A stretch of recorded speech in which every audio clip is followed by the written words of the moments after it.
Good morning. Oh, sorry, Tom. Go. Sorry, no, I jumped the gun. Sorry, John. No, I mean we didn't chat about this before, but listen, Tom. Good news is that apparently tennis fans like rough edges, so that was a rough edge start. I know we should have coordinated a little better, I suppose.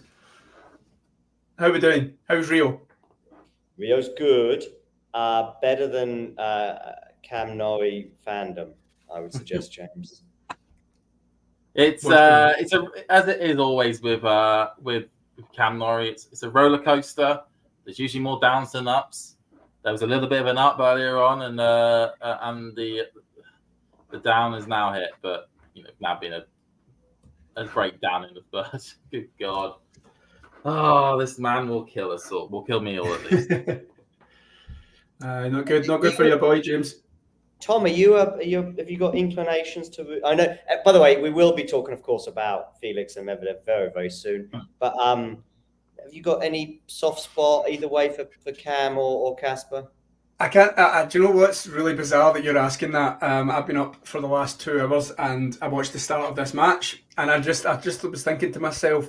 I remember when, back in my younger days, probably watching Wimbledon, I always wanted the British player to win. Tim Henman was kind of the main guy for when I was growing up. And really, Tom? I mean, me too, but I don't know. With the Scottish fans, I don't know. Well, this is my point. So at the time, I'm like, come on, GB, and wanting anyone to win. And then obviously Andy Murray came in, and there was that, he's from Scotland, so I'm gonna kind of back him.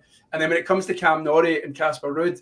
For whatever reason, Casper Ruud, I've always had a bit of a soft spot for me. So I was like watching the match this morning, wanting Casper to win, thinking, this is really bizarre because, 15, 20 years ago, as soon as I seen that, UK flag, or I was going to kind of be backing whatever the player was playing. So really bizarre. But, I quite like Cam Norrie. I know that he's technically Scottish. I really should be backing him.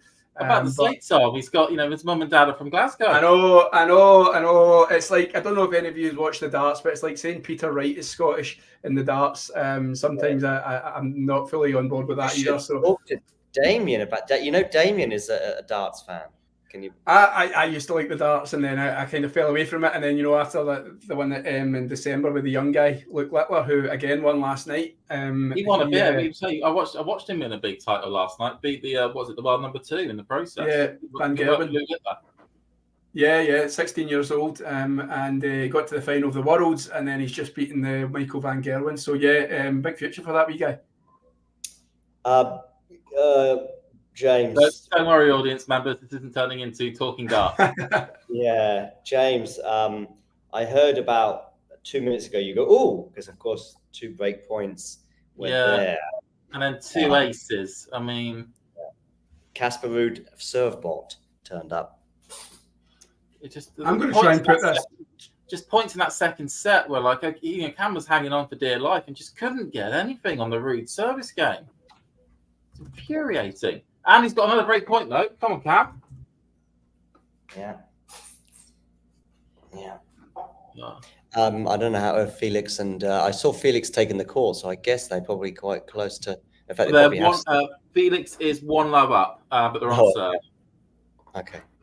And now Felix is love 15 up on the Medvedev serve. I'm testing the limits of my brand new Discovery Plus subscription, trying to have multiple matches on multiple tabs on. I'm sharing the Felix Medvedev score on the screen right now, but once you're zoned in onto that match, he's broken back. Good one, Cam. Sorry. Welcome to all our viewers here. We are neutral observers. As you will have noticed. I know you're pushing us, John, to declare who we either want and don't want to win. We might get a bit of wrath from some of the viewers later on. Yeah, well, I don't get flying proverbial. Talking of preferences, I don't really have a preference between Felix and Medvedev. Really, I mean, I like Medvedev. He makes me laugh. I would like to see Felix have a sort of return to form. I think the 2 matches that Felix has won until now might be a bit of a false dawn. But hey, listen, if he wins today, then suddenly we're back on train Felix, I guess. Yeah, I mean, I think Felix. There was a lot of press about Felix, wasn't there, for 2023? In terms of he just kind of fallen off the form table completely. There was glimpses towards the end of last year that he was kind of getting back to a little bit of his old game and getting a couple of results. And it didn't turn into any title. So he's had a good run here. Did he not win? I think he might have won Basel. Did he win Basel? Yeah, I think the one thing you have to remember though is that when it came to Felix, that his main big spell in 2022 was those indoor hardcourt titles that he was able to. And that is basically the most perfect conditions for a big server with a big forehand.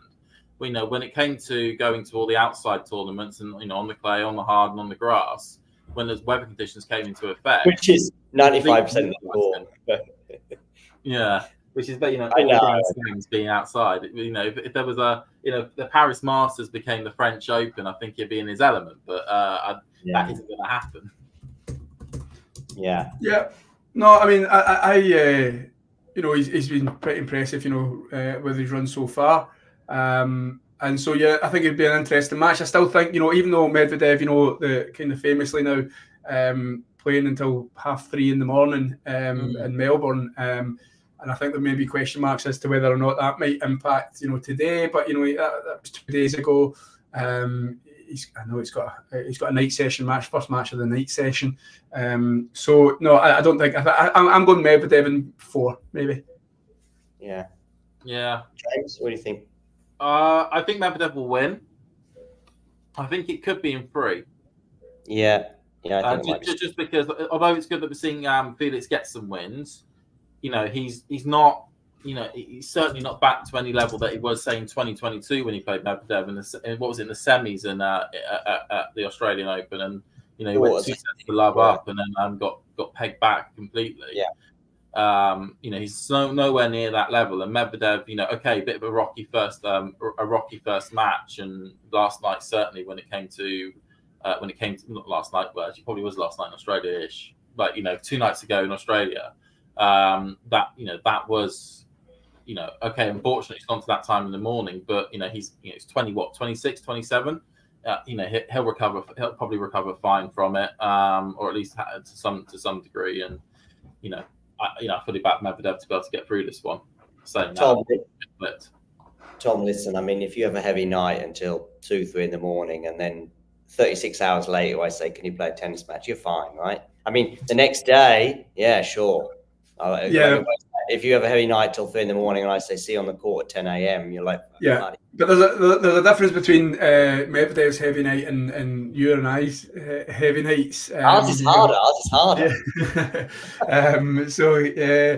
Although we are both damaging the body, I suppose, in the same vein. So I suppose it's a decent analogy in some ways. But I'm sure Medvedev will be in a lot better form. Those 2-day hangovers, though, John. Those 2-day hangovers can't handle. 2-day hangovers. Yeah, I only really had a 2-day hangover once, about 10 years ago. Yeah. Well, that was. Was it better than I then? Oh, really? Okay. I was teaching English. I remember exactly. Yeah, I remember. I think it was a bank holiday weekend, and the Sunday night was the night, if you like. And I think I was teaching on the Tuesday. No, I was teaching on the Monday, and I was feeling horrible because although it was a bank holiday weekend, it was teaching like English to foreign language students. So you pay your course. Bank holidays doesn't count, if you like. Yeah. And I forced myself to work on the Tuesday, and I think that meant the hangover continued for 36 hours or so. But that was 2012, I think, more or less. And you've improved since then, even with age. No, I think I just don't drink as much. Don't hit it as hard, right? Fair enough. You're more, and I certainly don't hit it as hard if I'm working the next day. It's a little bit of maturity, not a lot, just a little bit of maturity. Yeah. Well, Medvedev had 15-30. Felix's second service game, they're 1-1 in the first set. Medvedev had 15-30. Felix had just won a fairly long rally. I think it was something about 18 or 19 shots. Sorry. Medvedev already trying to make moves early on in this one.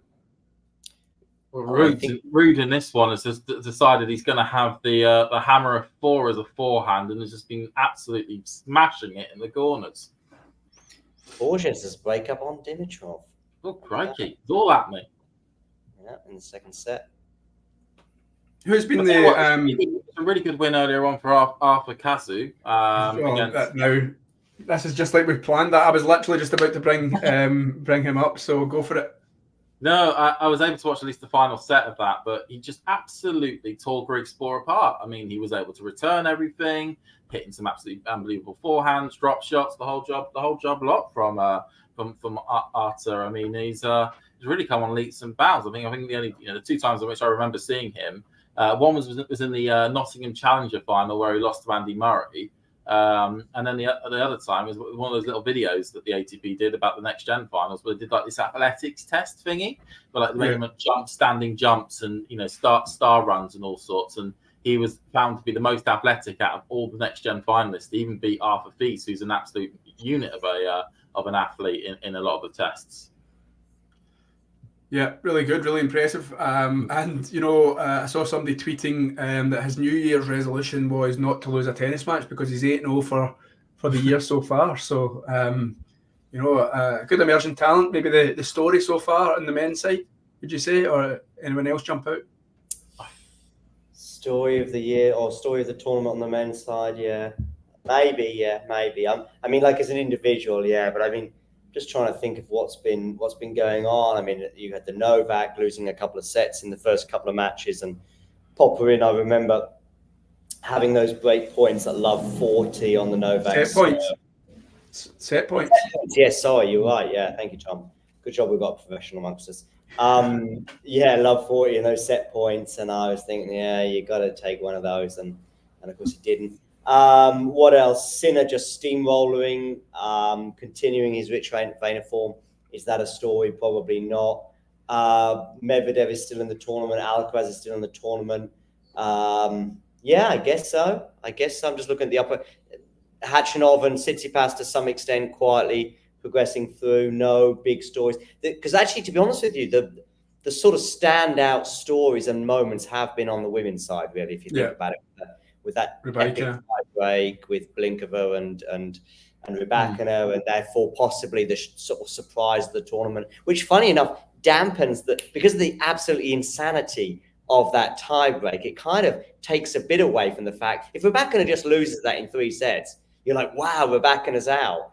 But because of the tie break, we're all like fixated on that, understandably. And Pegula goes out the same day, but again, that went under the radar perhaps because of that result. And also the same day, we had that Collins and Iga result. And arguably, because of all that drama, including the nature of the Iga win, it also takes a bit away of the fact that we've had one of the top players in the sport retire this week, basically, or announce their retirement in Daniil Collins.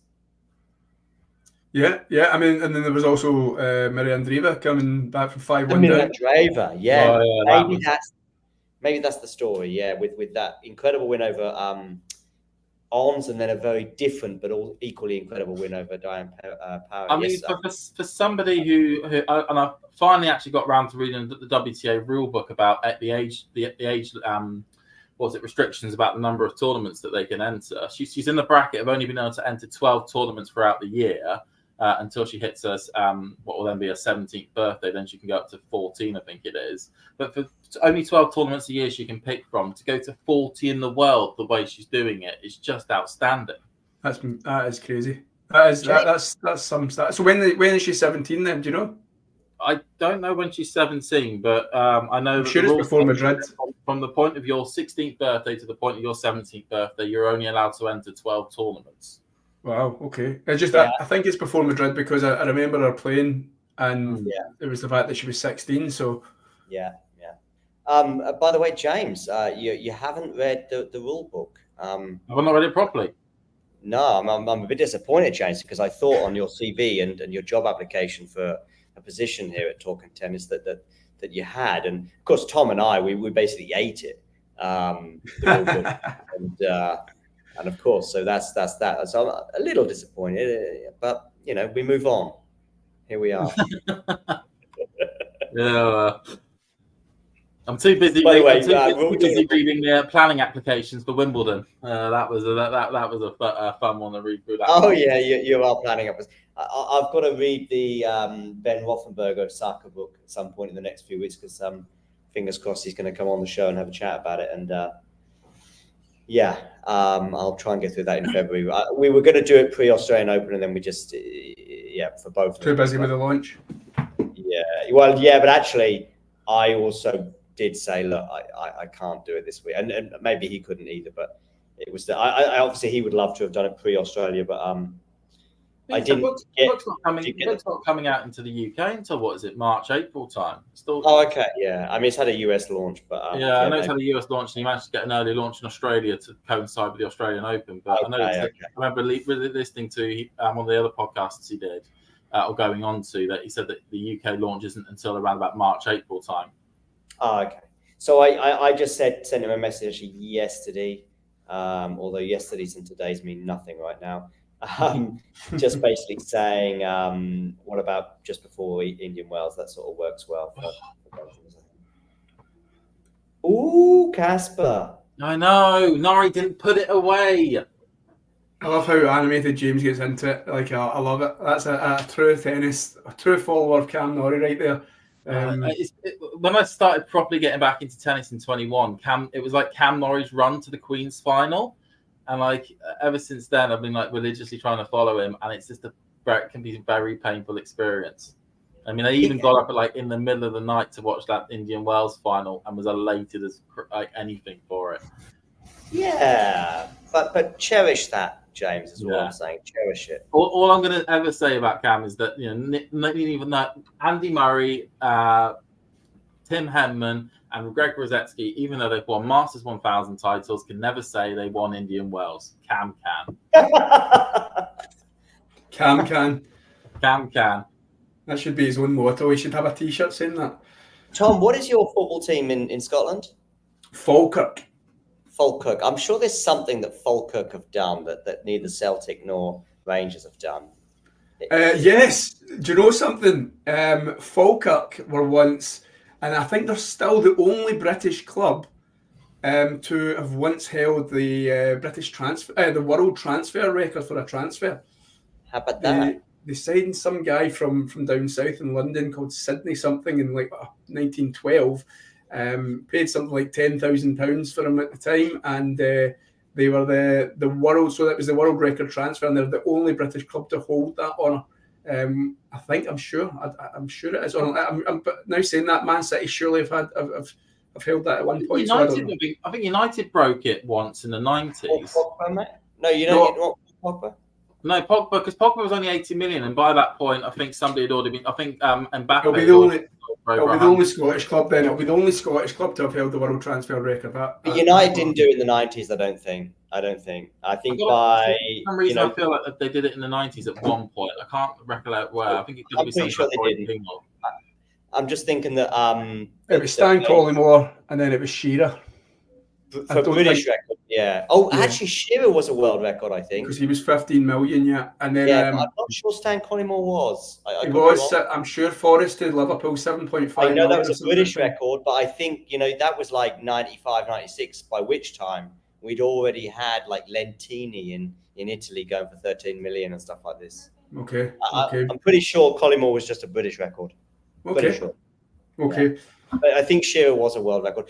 Talking football here, by the way, which is obviously what we're all interested in. Saturday morning in the UK, so people are waking up and munching into their breakfast and looking forward to their journeys across all different parts of England and Scotland. And watching Talking Tennis.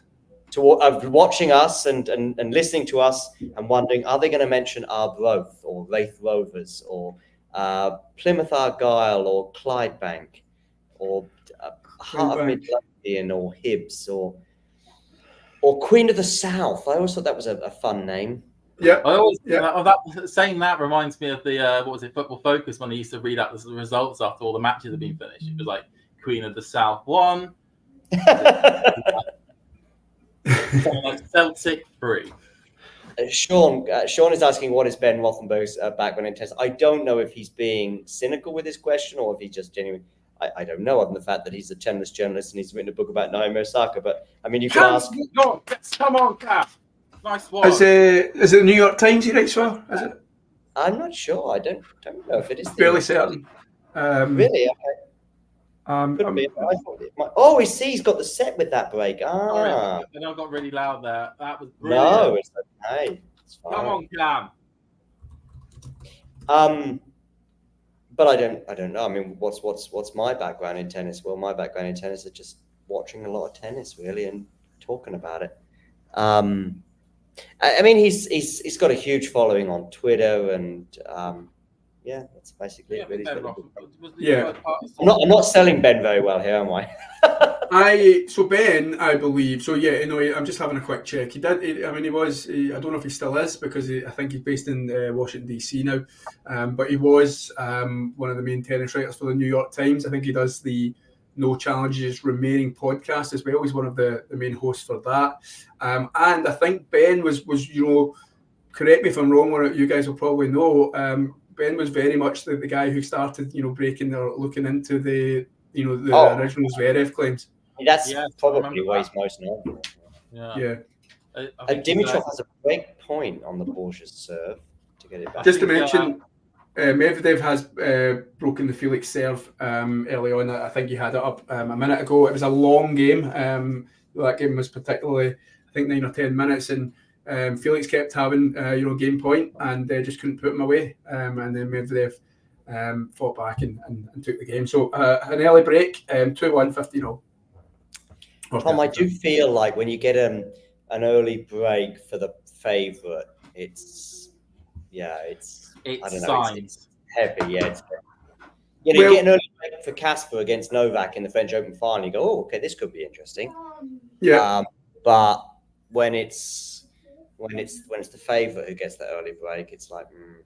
Yeah, well, just funnily enough, I was looking at the head-to-head. I didn't know this, I'll be honest, until I had to do a wee bit of checking beforehand. I mean, he's 6-0 against Felix Medvedev, and twice last year, all of them in hard courts. Last year was a straight sets. In fact, both times last year were straight sets. And then they actually played here 2 years ago, and that one was a 5-setter. But I remember it actually. Medvedev's probably a better player now than he was in 2022. I know that he got to the final, but as I've said many times on this, was disappointed him last year losing the Corda, but the way he then turned his year around, and I think last year was his most success, the most wins he'd ever had. So I would argue that he's probably a better player now than he was when he got to the 2022 final. I tell you what, though, looking at that Alexis ATP head-to-head stat, I mean, makes it look a bit like Felix. Well, at least Felix is sort of Daniil's pigeon, effectively. As I know the saying goes, for a player that is always getting beaten by another player. Jeez, yeah. I mean, I tend to agree with what you just said there, Tom. In terms of, I think that Daniil is probably a better player than he was 2 years ago. And then Felix isn't at this stage. Yeah. Go on, I think that's the key thing. Probably Felix isn't as good a player maybe as he was 2 years ago now. I mean, I know there's been a dip in form, there's been injury, there's been other concerns, but is Felix better than he was 2 years ago? Probably not. Felix is the one for me regarding this dynamic, is that for whatever reason there's been a drop off, and I think some people might point to some injuries in 2023 and playing through those injuries, and that might be a good point. But we need to see a turnaround. Therefore, we need to see him. And also, he's playing the tournament. So, if there's an operation that needs to be had, or there's a lingering issue that needs to be rested, that's fine. And I get it. You sort of try and hope it. Playing a couple of tournaments, you can play through it. And I'm sure plenty of sports people have done that, and none more so than in tennis. But there is a point when it comes to consecutive losses when it's like, well, why aren't you having this operation, or why aren't you resting this injury, or the other way around? Maybe we need to play through it. But listen, if Felix goes on and has a great 2024, fine. But if he doesn't, then it's like 2 years of bad form, and then 2 years is a long stretch to not be playing good tennis, if you ask me. Yeah. I mean, I think I maybe sometimes probably wrongly sometimes go, where are these players in the kind of hierarchy of the game? And, has maybe, with the emergence of the kind of younger talents that are coming through, maybe, and I suppose, Felix is still very young. I don't want to write him off very early in his career. But I just wonder where he goes from now. Does he have to change the game? Or, I was thinking that I was about to mention, Tony Nadal. I think there's just something so strange about that whole setup in terms of, him being the coach when he was playing Nadal and wanting, obviously wanting, quite rightly, want his nephew to win. So just a kind of strange setup there. I mean, I asked or spoke to Tony about this, and I said to him about what's the setup, what's the score, and he said, listen, Felix came here and said that he would like me to work for him or with him in some capacity, because it's not a senior. It's not like he's in the box every single time and all the rest of it. And Tony said, yes, but this is the score. Do you want to accept that score? And of course, that score is, if you ever play Rafa, then I can't help you, and I can't support you. I want you to win every single tennis match. And actually, as it turned out, when they played each other indoors in the ATP finals of 2022, he kind of was there for Felix. And then it's up to Felix, isn't it? Then Felix says, I'll take you despite that, because I'd like to consult you on certain issues. And that's that. Yeah. Yeah, so fair enough. Maybe I'm just defending Tony. I know I'm a Rafa fan, but all I'm telling you is what Tony said to me in April of last year. And that makes sense to me. It's like you, Tom, saying to me, do I want to work for you? And I'll be like, yeah, but I'm in Rio right now. Up to you. Yeah. And but do you think it's worked, though, like in terms of him being his coach and the way that Felix is at right now? James? I was just going to say, I don't understand why you would want to be second best in your coach's eye. If you want to reach the higher echelons of the tennis world of winning, Masters and Grand Slam titles, why you'd be happy to accept, if you play this one specific player, I want that guy to win and not for you to win. It just seems like it just seems a ridiculous situation to even put yourself in. There are loads of other players out there, so there's loads of other coaches out there that would put you first. I don't necessarily think he's a good coach just because he was with Djokovic for a few years, but Boris Becker was available, and somebody that he wanted to consult on a few things, and he wouldn't have said, when you play this player, I'm not going to be there, and I'm going to support that guy. It just seems like a real farcical situation to put yourself in. Clearly, Tony Nadal just wants to make sure Rafa does well. Leave Rafa. Don't try and approach him, because you're not really going to get anything much out of it.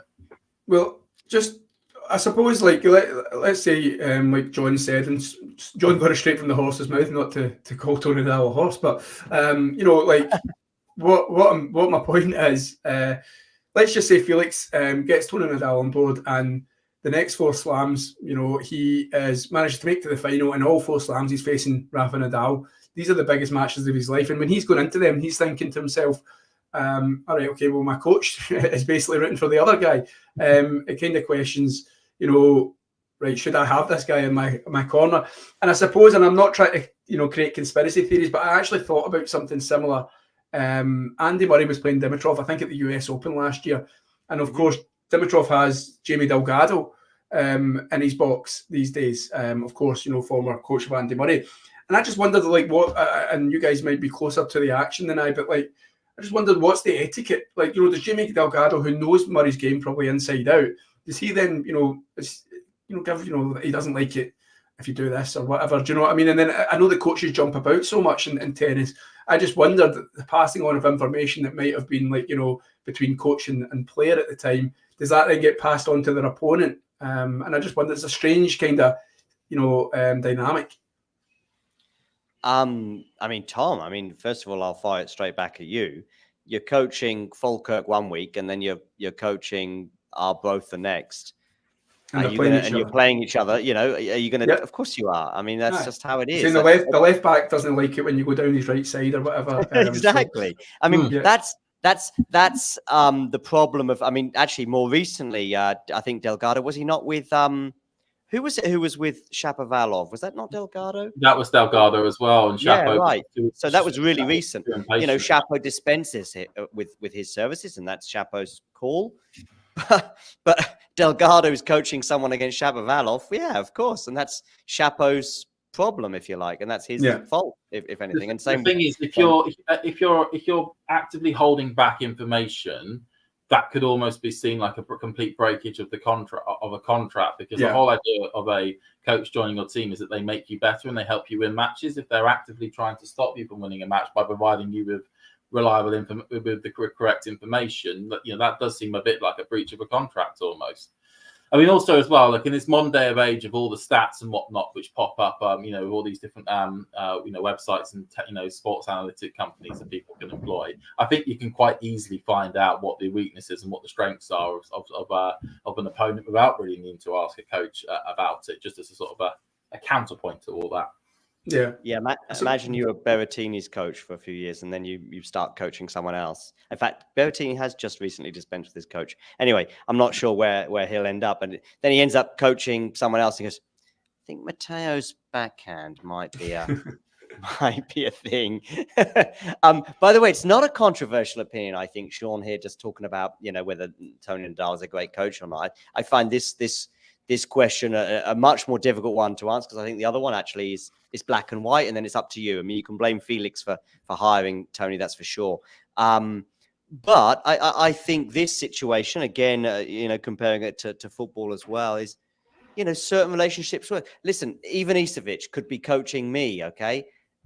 And he might make no difference to my game and my performances and my results. Ivanisevic could also be coaching, Liam Brody, and it might make no difference to Liam Brody. It might make a tiny difference to Novak in that Ivanisevic has at least been there, seen it, and worn the t-shirt. It's like a guy in football who can take his club from the 4th division to the 1st, or the 3rd division to the Premier League, or whatever that the tiers are called these days. And it's an incredible job, but it's a completely different job managing Liverpool, Manchester United, Chelsea, or Arsenal. Yeah. No. Yeah. And I suppose. Yeah, no, I suppose like you're only as good as your player if you're a coach. I suppose, but I mean, I think your man Calvin Betton, he talks about this. Like, there's only there's a handful of coaches that are the top coaches in the world, and he's one of them. He considers himself, and so your top he coaches. thinks of Goran in that category, or I think so. I mean, his opinion is that. I think it was the kind of famous, is it Max something from IMG? They chatted about this, and IMG give players lists like when they're managing and they're the agent of players. The player comes to them and says, "I want a coach," and IMG give them a list of 10 coaches who they should pick. And basically Calvin's opinion is that's ridiculous. But funnily enough, he was obviously talking about Coco Gauff, and where did she go? Because it was around about Wimbledon time. And who's the Spanish dude that she employed? Pera.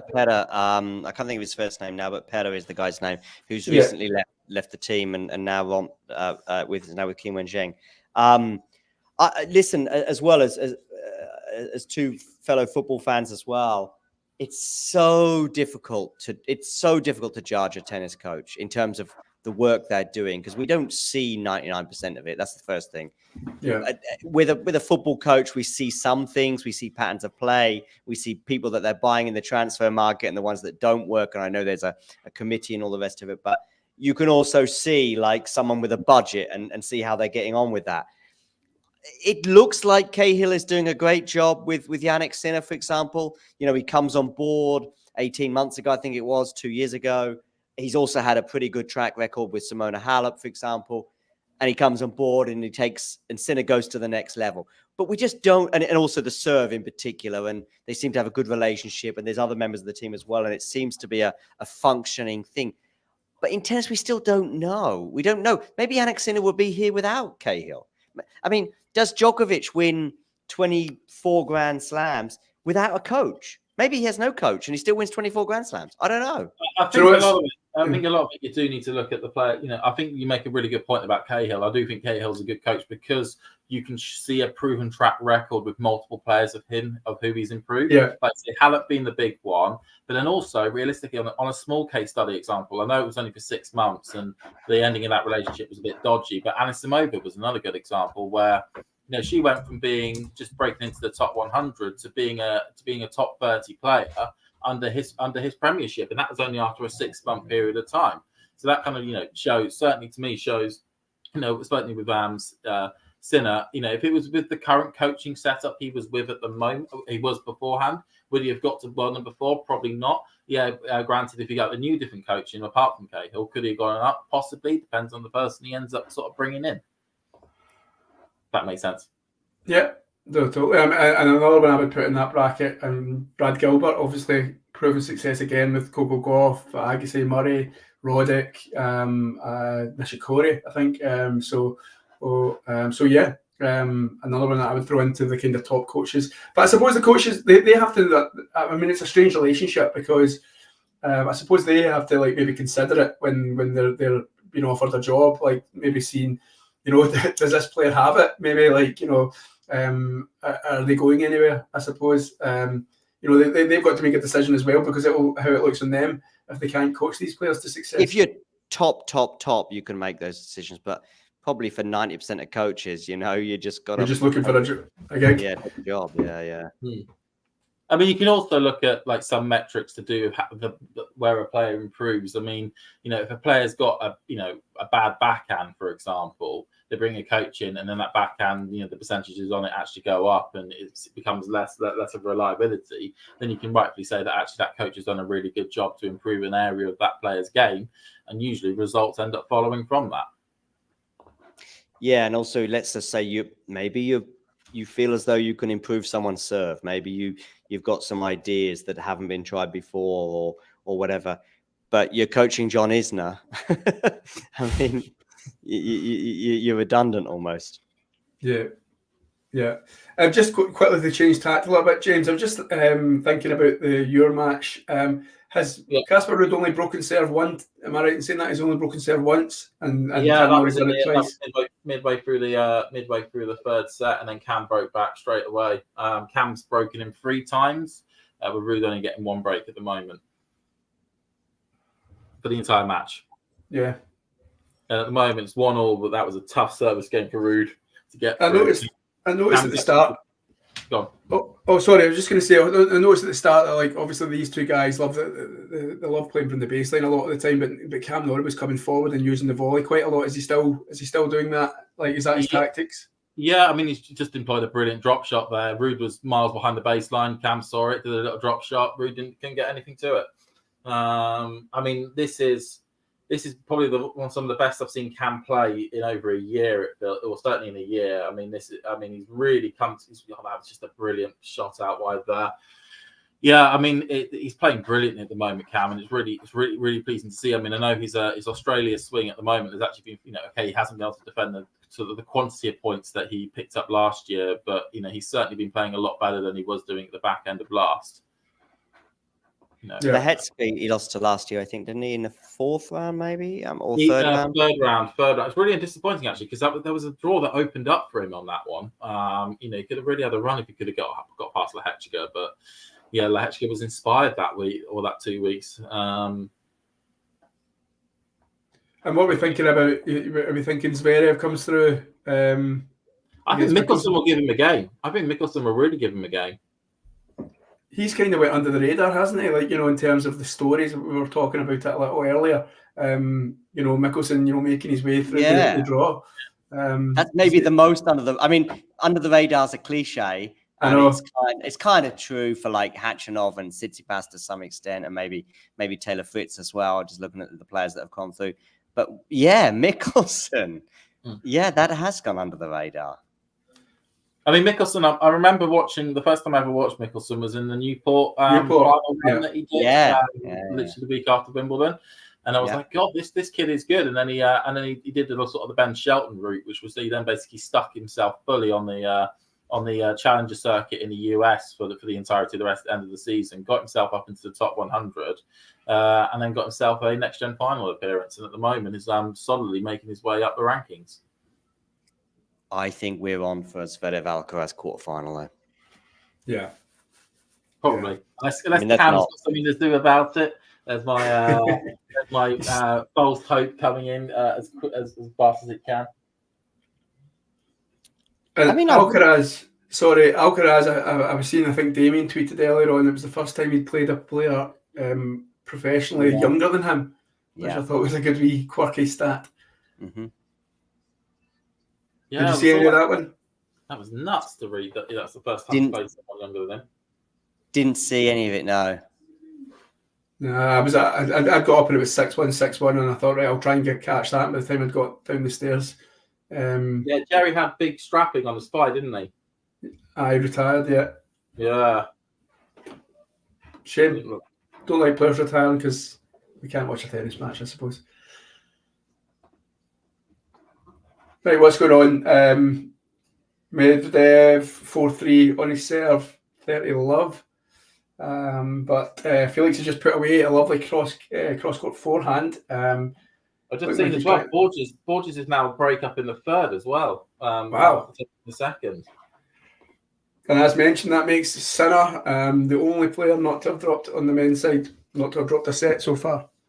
I Sabalenka, how many games has she dropped in this whole tournament so far? 6 in total. Sabalenka 6 so far, yeah. But things get listen. Sabalenka's draw at the beginning seemed easier than most of the top players, I would suggest, on that side or on the WTA side.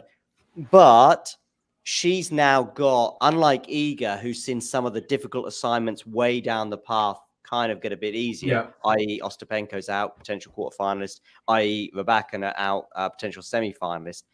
Sabalenka's haven't from this point onwards, if that makes sense. Her first 3, she's breezed through, fair enough.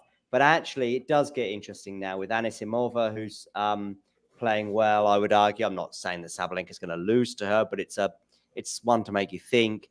Anisimova has a really good head-to-head against Sabalenka. There you go. Quarterfinal, I remember as well, looking at it today, just a few hours ago, thinking, okay, that's not easy. It's not a gimme. And then semi-final would be Coco Gauff. I just can't remember who her probable or potential quarterfinal would be. Not sure right now. But Cam's got 2 break points. As my cat decides something to sit in front of the TV, great. This is really helpful. Come on, Cam. Oh, hit the net. So that'll be a let serve. Come on, Cam. Come on. All sort of waiting in suspense to see if Cam can get this break. Oh, yeah. Sabalenka quarterfinals will be Andreeva or Krejcikova. So it's a question. I mean, it's not an assignment I wouldn't expect Sabalenka to pass. But, yeah, Andreeva, she beat her in Madrid last year, but it's 7-8 months on. Go on. Yes, come on, Cam. Nice one. Good one. Sorry about that, That's all right. I think I'm about 5 seconds ahead of you, so I was just literally looking at your screen to see. I want to see James's reaction here. So, come on, 3 more holds and we get the win. Let's do this. Wow, there's the net coverage you were talking about. Absolutely. I mean, he's wrapped around that net like a blanket.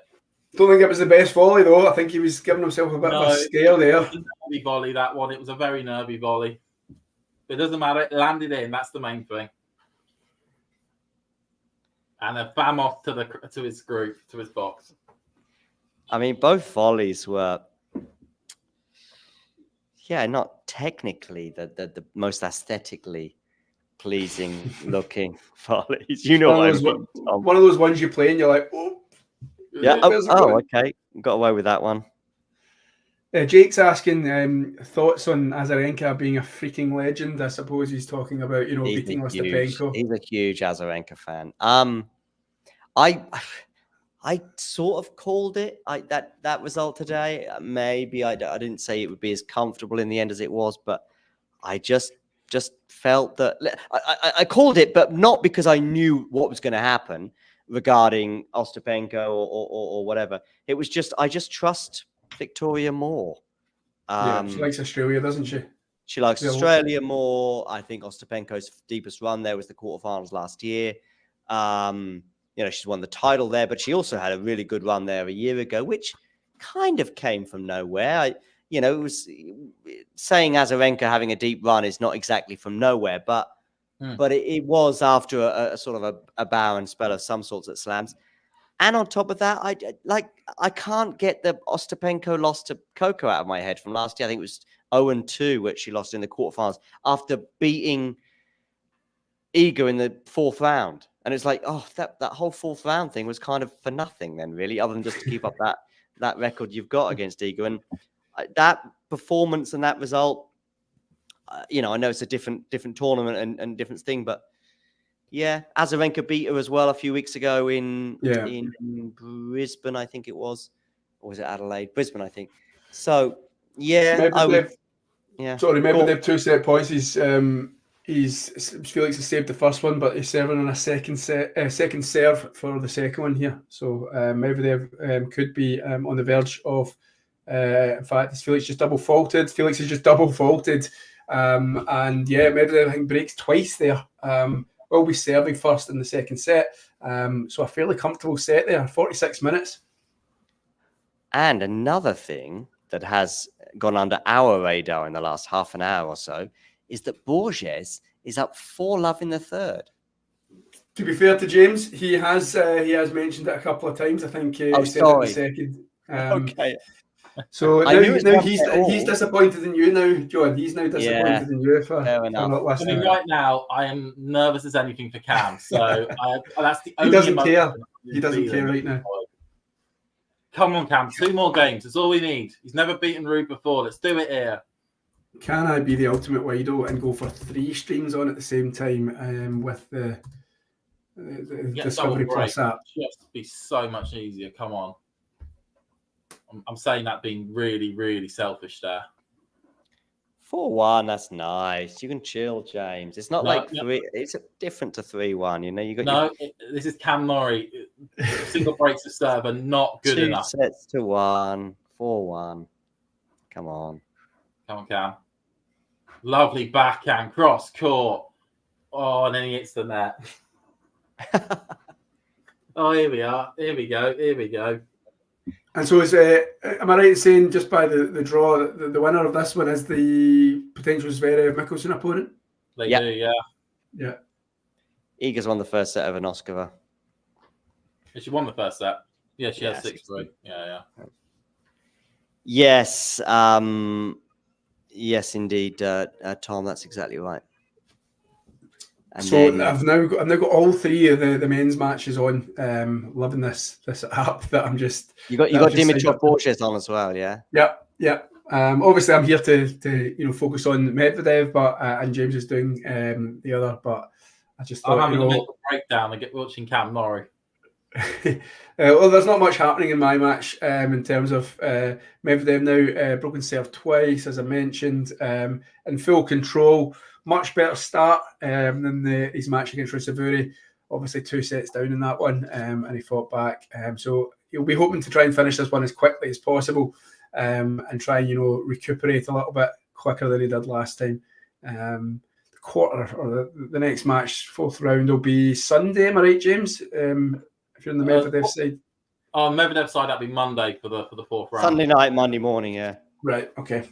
Yeah. So a couple of days then, get this done and dusted, and then just recover.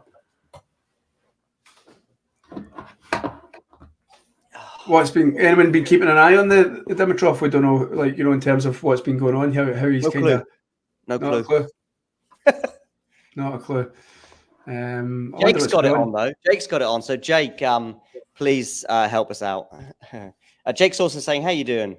Nice to see you on a stream as always." Yeah. So Jake, if you've been watching Borges Dimitrov, tell us what you think. And if you tweet about it, Jake, I'll even share it on the screen. Which, it's actually a double breakup. Borges. Double breakup and 4-1 with 4. Yeah, 4-love. Yeah. Or it was 4-love. It's now, yeah. Come on. 30-15 on the Medvedev serve, but as you can imagine, fairly lengthy rallies with these two. Felix just can't get it past Medvedev. Medvedev goes for a winner down the line and actually puts it wide of the tram line. So 30 all in that one. Just a weird ball there. Rune was way out in court, and all Cam had to do was just bunt it up the line and go straight back to him, and he even hits it out. Who are Falkirk playing today, Tom? We're playing in the Scottish, so it's the Scottish Cup weekend, and so some really good ties, and we're playing Borryrigg Rose, who until recently were known as what we call here as a junior team or a lowland team, but they recently got into the league setup, the pyramid setup, almost like the National League in England, and so I think this is one of the first meetings between the two. They might have met earlier in the season, but Scottish Cup weekend. So Celtic are playing at Celtic Park against a team called Bucky Thistle, and these are part timers. These are guys who they're from the Highland League. If you want. You'll probably be looking at a big score from Celtic, 8-0, 9-0, 10-0, something like that. But it's like this is a dream day for them. So a decent weekend of football in the cards. It's going to be a storm here. I don't know if you're certainly not getting a storm in Rio. We had a bit yesterday. We had some thunder and lightning yesterday morning. Yeah. But it's still warm. It was thunder and lightning, one of those warm showers. Yeah, very much so. Yeah. There you go, Jake. Sharing your comment about Borges' inspired tennis, forehand being on fire. This would be a big result. A lot of people had Dimitrov after his win as a dark horse in the event to cause the kind of bigger seeds a bit of problem. Oh no, he's doing. Oh, that can't be good news for Cam Norrie. Break point down now. He hits. He was 30-15 up. Hit a forehand unforced error long. No need for it at all. And now he's now it's just a passing shot winner by Rune. So Rude has a break point. Okay, Felix has got a break point as well in the first game of the second set. Put away a winner there. Really, I mean, it was a close call, but it looked all in. So Felix playing better now as well. Maybe being more aggressive with Medvedev. And try to, just kind of combat the wall that is Medvedev. Okay, say break point, fourth juice. I don't think you have to commentate much on your matches, James. I think you can pretty much tell what's going on by your demeanour. Oh, demeanour. Demeanour, Tom. No, demeanour. He's not playing that right now. Dad joke central. That's better than the joke that Damien kept playing the other day about finish or shall we finish, and he was doing a play on words with the word finish meaning to end and Have you not heard the famous Scottish football phone-in Talk Sport with a guy talking about Anthony Niemi? Oh yeah, why doesn't he play for Scotland? Yeah, why doesn't Anthony Niemi play for Scotland? And I think it's Andy Walker or somebody says it's because he's Finnish, and he's like, he's no Finnish, he's 28. That's brilliant. Yeah, that's good though. That's funny. Okay, Cam's held. 5-2. Come on now. Come on. One more. Just need one more here.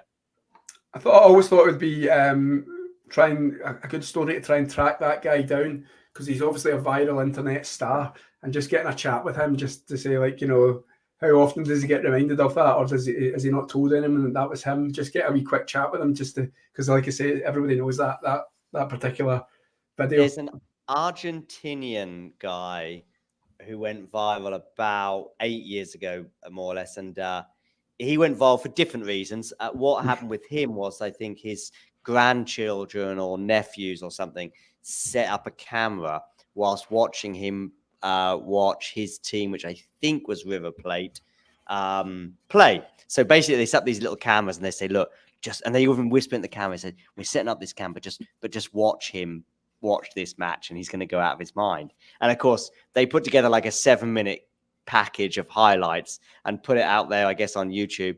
And of course, it went nuts. Now, the reason why I think of it in this point is, Tom, is because he's just going nuts. I mean, he's punching the the thing. He's kicking the TV. He's doing everything without knowing he's being recorded. And on top of that, at halftime, he's even given some pills. He's given some pills by to calm down. Yeah. Well, I guess it's his medication that he's normally on. Right. Okay. Yeah, but he actually did end up going on TV in Argentina and all sorts of things. Right. Sort of riding the wave of being viral, if you like. Yeah. And it is funny, and you don't need to speak a lick of Spanish to get this either. You can just watch it and enjoy. So Casper Ruud is serving to stay in the match, James. He is. Norris just hit a backhand long when he's in control of the point as well.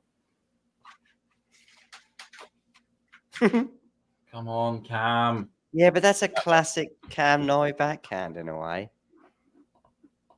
And that, I think Runa's now going to run away with his service game. I think if he wanted to get it done on Runa's service game, he had to win that first point. And just to mention, guys, Felix has broken serve early in the second set. He took it on the first break point, I believe. So he's 30 love up on his serve, set to 1 love up. Going well for the Canadian.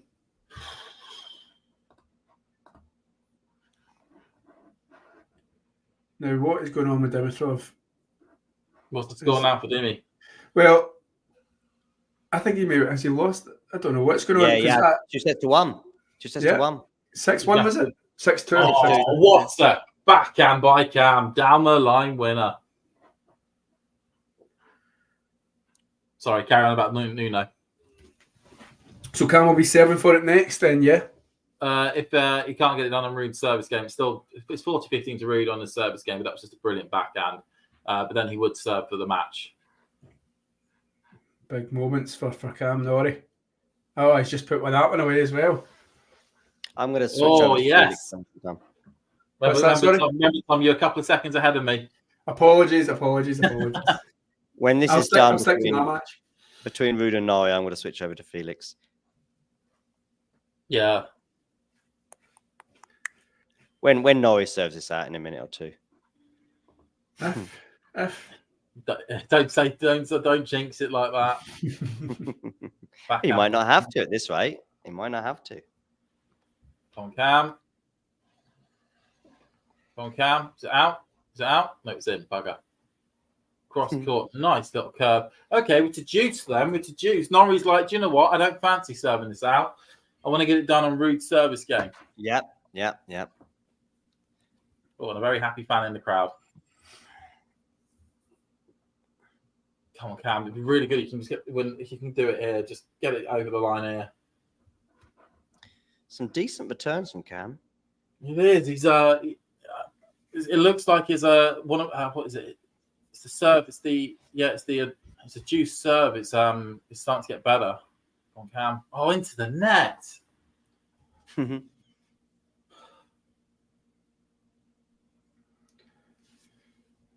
One of the things, you just get, you're 40 love down, get it back to 40-40 on your opponent's serve, and then you just hit a weak return straight into the net, and you've pretty much wasted the energy you've just put into this game. Medvedev being a bit wayward now. He's just put another one long, 30 on his serve. 2-love to Auger-Aliassime. Oh, Runa's just double faulted. Back to Juice. If you could do 2 more double faults, you would be my greatest hero. Please do that.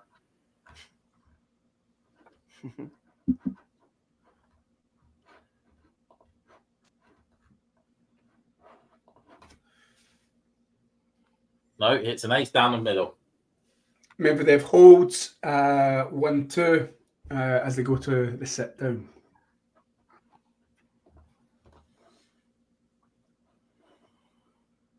Cam was a bit dejected by that, actually. I'm going to jump over to your match and hopefully not ruin anything, James. It's advantage Runa. Oh, so advantage Ruud. Flick cross court. Down the line.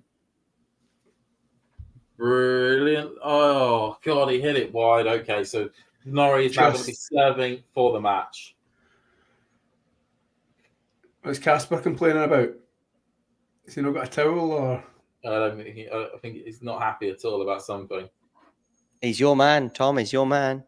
It's your mate. He's got such a nice spirit about him. Yeah, he's a good guy. He's all right. Yeah, Cam's nice too. I think the only time I kind of spoke to him was in Madrid, and I was with sort of a huddle of 4 or 5 British journalists, including is it Fuller from BBC Radio 5 Live? Russell Fuller. Russell Fuller, yeah, and he's super nice, by the way, as well. But and Russell said, "Is that okay?" He sort of turned to us and said, "Is that okay if he has the first couple of questions?" And he did. But Cam said, "I said, oh, I'm new Cam, and if it's okay, I can record this." He said, "Yeah, sure. What's your name?" And I said, "John." And it was a super nice interaction, I would say that I had with him. And he told me that this is obviously middle of 2023 that he had his eyes on making the ATP Tour finals, and yeah, that obviously didn't turn out so well in the end. Ooh, that forehand, James. Yeah, I'm about 30 seconds behind your stream, by the way. Yeah, it was a shanked forehand. Yeah. Actually, I can speed my stream up. For some reason, it's got behind, and I can at least get a bit closer to you. I know these are Yes, important. that's really good, Cam. Comes to the net, takes the pace off the ball. Runa nowhere to it. 15-0. Let's do this. I was just going to mention, I'm just having a quick look at the match details of the match that I'm on, Medvedev FAA. On the Australian Open website, have you seen the statage they give you, man? It's quality. It's like just telling you all sorts, but I love the details that some of these sites are going into these days about the match, and I think it's good for people like us who are trying to comment on it and commentate on it and try and get away with it, making it look like we know what we're talking about. I'm going there now. What should I be looking for? I'm on live scores. I'm going to click. Just go match details, and it's just it tells you about the fastest first serve. It gives you the match predictor. I know sometimes people aren't a fan of that, but I just like the setup of it. It doesn't look too kind of statty. It's nice and interactive and nice and visual. Oh, he puts it in the net. Yeah. I'm sorry, I know I'm boring, and that's what I get with my kick. That's how I get my kicks, is visual statage. 15:30. 15:30. It's a little sniff. Jamie and I, not James, who's with us right now, but Jamie, my friend, who comes on the channel from time to time, we talk about sniffs, and 15:30 is the definition of a sniff. Yeah. Is it one of the most important points that I try and work it out in my head? It's 15:30 because, the thing is, if you're the server, you win that point, you're still 2 points away from losing the game. Yeah. I mean, love 30, love 40, depending on the surface and the players and all sorts. But it's like, this is good one again, Cap. Good one again at the net. Sorry, John. I don't mean to interrupt you. Do it. I didn't give a flying proverbial. Come on, 30-all. Let's now get in front in this service game, Cam. Come on. I take it the housewife's favourite Matthew refers to as Casper Ruud because he's such a handsome man. Is that what he's referring to? Yeah. The Viking. Although they're kind of both housewives' favourites, right? I mean, they're just nice guys as well. Yeah. Can't believe the housewives' favourites in serious job. Yeah, so he's obviously talking about Casper Ruud, yeah. Big point. Come down the line. Come on, Norrie. Cross court. Come on, cross court again. Great rally. Backhand. This has break point written all over it. This has Casper Ruud winning the point written all over it. No, it doesn't. It has Cam Norrie with match point written all over it. Let's go. Good fun at the net there. Come on, Cam. One more point. Let's do this. Cam Norrie's hitting the ball well, though, isn't he? Like, it just seems like Casper Ruud's always on the run around and always on the defence. It is. He's Cam. I mean, when Cam is able to, he's like an eagle. If he can spread his wings and he can really flap them, and really. Who's that in the Cam Norrie box there with the Andy Murray T-shirt? Is he from the Davis? Is he not the Davis Leon Cup Smith, captain? the Davis Cup captain? Yeah. I thought it might be. Yeah. Kick on Cam. Cross court, backhand by Thingy. Comes to the cut. Cross court again. He slips. You're at the net. Smash it. And he wins it. Get on, Cam. Come on. Yes. That is how you do it. Jesus Christ. Thank God for that. Sorry, everyone. Oh. Blasphemy. Blasphemy on talking tennis. Oh, Cam Norrie, you absolute sodding legend. Right. Small matter of probably Zverev in the next round, but for the first time in the fourth round of the Australian Open, had an absolutely terrible end to the last season. Finally gets to beat Casper Ruud on like what feels like the 1,000th attempt. That match in San Diego 2 years ago still haunts me to this day. Oh, geez, well done. Oh God, get in. I know there's a lot of excitement going on here. Dimitrov just had a break point. I'm just jumping onto that one quickly. And Borges came into the net, and Dimitrov had the whole court to pick from. Netballed it, and even Borges knew how relieved he was because you could tell just by his reaction that he knew he got away with one there. He was in no man's land in the court, but Dimitrov couldn't put him away. So we're now juicing that one. 1-love to Dimitrov in the fourth set, and Dimitrov's got another break point. James still celebrating. A bit early to start the tequila, but fair enough. James, your boy won. So January, bloody hell. Oh, Matthew was talking about Grigor. Yeah, he's in trouble. Oh, right. Yeah. Too many housewives' favourites, because I see what you mean. I would have Casper down as a housewives' favourite. But I think Matthew's been a bit saucier with his suggestion, as in, like, Grigor's a super nice guy as well, but he's also an underwear model too, you know, so that's probably where he's going with that. Casper, so he bows out third round. Yeah. Does that change anything in anyone's, I don't think it does. I know that... It just puts a little bit of a break on the... And it wasn't huge, by the way, but there was just a few murmurings in the last few weeks. Oh, Casper's showing some good signs. United Cup, blah, blah, blah. Maybe actually we were putting Casper away for a little while, and it's like, well, don't forget he's still here. It puts that quiet murmuring into bed, I think, for a while at least, and maybe until the clay court season. I think we're just at a Matthew here, very cheeky message. I just think that we're at a point with Casper where it's like, yeah, that's just kind of the norm. Just like, yeah, he's a third round hard court guy. Yeah, obviously those three finals probably. Quickly listen to Cam's interview a minute, and I'll be back with you. Okay. Yeah. No, I don't think we'll see Casper Ruud in another Grand Slam final. Although I said that about the French last year. I didn't. Before the French Open, how many people were saying Casper Ruud would be in the final? Listen, if Casper gets another nice-ish draw, which he got both of the years that he got to the final in Paris, in the French. Yeah, both of those years. Well, I mean, let's take 2022. It was the most, in living memory, I cannot think of a more lopsided French Open draw where you had like the five favourites all on one side of the draw. It might have been the four favourites. You had Novak Djokovic, Rafa Nadal, Alexander Zverev, and Carlos Alcaraz, all on a collision course in the quarterfinals. And I know... you might say, well, what about Tsitsipas? But where they were in that moment in time, which is super important, Zverev was ahead of Tsitsipas. Zverev was ahead of Casper Ruud. Zverev was ahead of other people in and around that. He was going into that tournament as far as I was concerned. And they all were on a collision course in the quarterfinals. The other half of the draw had Stefanos Tsitsipas, and he goes out. So, boom. You had an incredibly lopsided draw, and that's nothing to take away from Casper Ruud, who gets his way to the final, but then wins 6 games there. That's that. Casper Ruud's run to the French Open final last year included a dead Holger Rune in the quarterfinals after at least one 5-set battle, but maybe 2. He certainly had one against Cerundolo. I think he got pushed by Eubanks, which probably tells you where Holger Rune was at on clay at the time. Nothing against Eubanks, but he's not a clay court guy.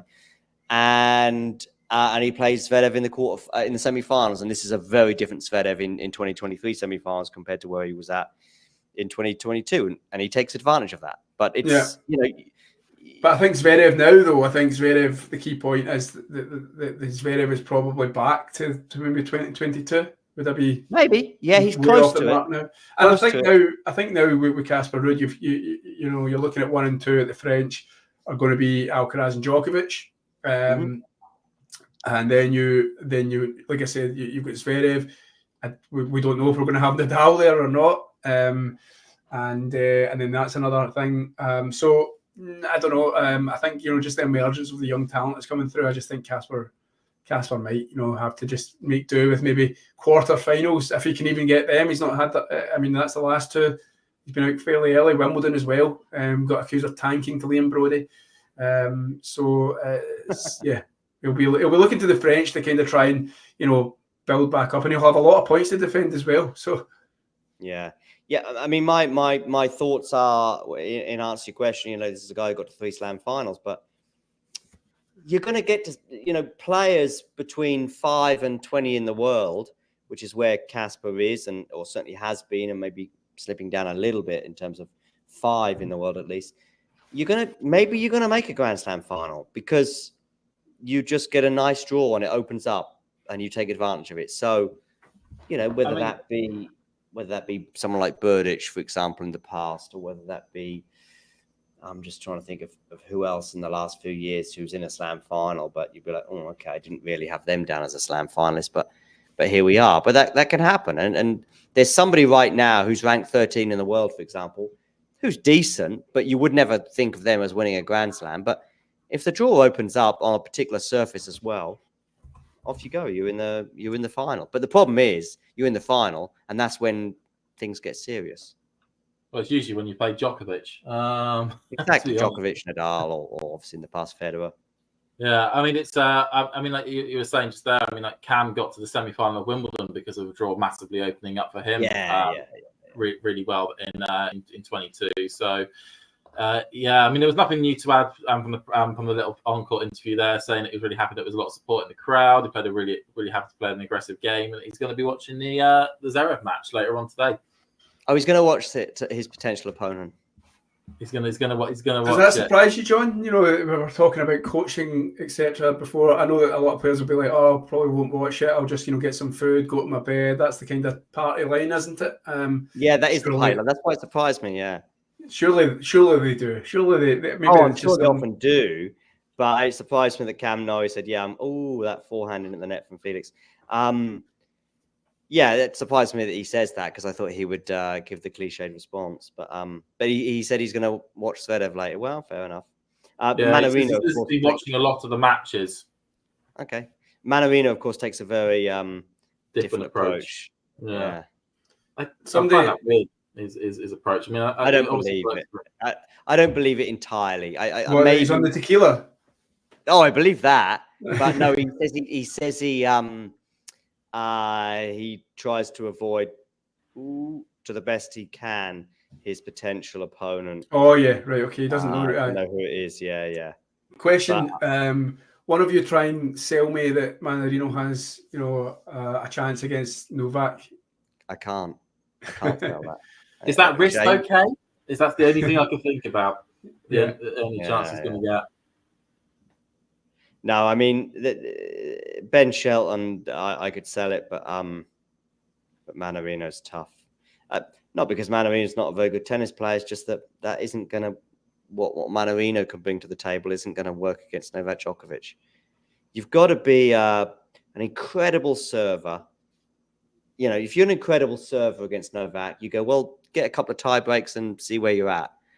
Or if you're a lights out guy who plays wacky tennis in a Dustin Brown way, or slightly more moderated Davidovich Fokina, if you like, or Bublik, there's a path to victory, or a sort of unknown quantity, but we know like a Marozsan, if you like, who's a bit more of a known quantity now, but you can sell those ideas. Unfortunately, you can't sell Tsitsipas, Rublev, Taylor Fritz, and I know Mannarino is not quite as established as those guys, but or Mannarino. You can't sell the notion that Mannarino can play his normal game, and Mannarino's not a guy who's just suddenly going to start playing a different game either. So No, I can't see it. And on top of that, 3 5-setters he's had? Yeah. Yeah, his knees look buggered. I mean, yeah, exactly. I mean, Right, Matthew, by the way, he's talking about Kazu here. I think if he played Novak in the next round, then there's not a strong case, but there's a stronger case for him than even Rublev or Fritz, for example. I mean, yeah, Rublev and Tsitsipas, maybe. It's difficult to build a case, but if you said that Tsitsipas is beating Novak, I wouldn't quite chuckle as hard as I would with Fritz or Rublev. I think that's become a psychological thing as well now with Tsitsipas. It's one of those ones. He spoke about him quite a lot, obviously, in his post-match interview with John McEnroe.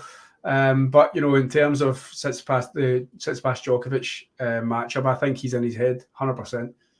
Sean, Tom, this one's for you from Sean. Talking about nine data. I didn't see it. I actually caught it because I caught it 4-3 to Luke Littler, and I think he ended up winning it 8-5. And in the process, I was trying to make a 16-month-old dinner, so I was in and out the kitchen in the living room, and then it was only after I was kind of scrolling through X, formerly Twitter, that I said I saw somebody saying, "Oh, look, Littler's won this event and won it with a 9 data. He's definitely the future of darts." And I just thought, I must have missed that whole 9 data. So there you go. But yeah, I was talking about Luke Littler very early in the stream. And by the way, Medvedev has broken back. He has indeed. I saw that. Yeah. Now need to settle into Medi. Oh. Yeah, no, I've got it on there. This is often the first time as well. Cam, I'm sorry to keep on about Cam, but first time he's won 3 matches in a row since Indian Wells last year. I mean, that just speaks to the big gap in the performance, and that also means it's his second top 20 win of the season. We should being the operative word, have press accreditation for Indian Wells this year. I was going to ask you who did anyone take you up on the? Yeah, I mean, reason I posted that message in the chat was because we'd already actually been accepted for one. That I was just like, well, so Anastasia, I say should, I just never trust these processes sometimes. I got an email to my email address saying, "Dear Anastasia, you've been approved for your press pass." So yes, that does sound pretty solid, but it's to me and it's Dear Anastasia. So I wasn't but sure. But it seems pretty solid, but I'm always a bit skeptical until Anastasia's actually there with a press pass in her hand. But no, it seems like that's been approved. So that's cool. But yeah, no, additional ones as well. We were trying to get an additional one too. We'll see if that's successful. But every one's a bonus if you like. Nice. I'm having a quick look at the draw. So Fritz Tsitsipas, who's winning that one, guys? Tsitsipas. I'm going to go Fritz. I'm going to go Fritz in that match. Is that just? He's on some sort of Cam Norrie octane. Why Fritz, James? Why Fritz? Why Fritz? I still don't trust Tsitsipas with his back, and I think Fritz is playing okay-ish at the moment. Now he had that bit of a wobbler in the first round, but then was quite strong in the second, just getting through his match quite comfortably. Just generally, I just don't trust Tsitsipas and his back at this point. What do you think, Tom? I mean, this has been a decent run for both. Actually, I thought the way both have been recently in terms of the Grand Slams. I thought there might have been more trouble for them. I know that like James mentioned, Taylor had that tricky 5-setter in the first round, but I'm going to lean towards Tsitsipas purely because I think he is. As I say, I thought he might have had more trouble than he has had. So I'm just going to kind of lean towards Tsitsipas because I think he is playing better than he was maybe 6 months ago at the last slam. He's playing marginally better, I would say, compared to the last 6 months. Australia is sort of somewhere he does tend to perform a bit better than say in the second half of the season. I watched his pretty much the entirety of his match against Bergs and bits of his second match. I think both were 4-setters. The second match. Oh, I mean, they're both tough assignments, I would say, for rounds 1 and 2. His second match was against Thompson. I think he lost the first set. Bergs is a kind of a funny one because I think Tsitsipas was on the ropes a bit, but Bergs just faded physically and faded fast. So as well as Tsitsipas dealt with that, it was like, well, was Tsitsipas good or did Bergs just fail physically? Bergs reminds me a lot of like what Jack Draper was 2 years ago. Just like can have really great spells. Wants to serve good forehand, but then or even Jack Draper now. No, I mean, even Jack Draper now is 5 sets as a question mark, right? Oh well, he did a 5-setter at the first round. Agreed. Yeah, but you're gonna win, if you're gonna get to a semi-final of a Grand Slam, you might have to do that twice. Yeah, I think the thing is Australia is probably one of the worst places to try and build up that 5-set energy. I know it's going to take probably will take a couple of years for Jack to get into that, be able to get to a 5-setter mood. But at the moment, when if you're looking for Jack, you're not looking for him to go deep in the Grand Slam. You're looking for him then to have real good consistency on tour this year and to actually have a body that can hold up for the rigors of the tour for that year.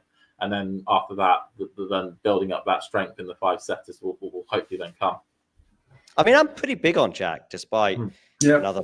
Yeah, I'm pretty big on him. I think there's top 10 potential there. There's top 10 potential. If he can have some good seasons in terms of body wise, I think he could definitely get to the top 10. I mean, could even happen. This is a real stretch, I know, but it could even happen this year. It could. I said to Damien, I think about 3 months ago, and I forget who the other player was. I think it was Alex de Minaur, but it could have been someone else, but someone of that ilk.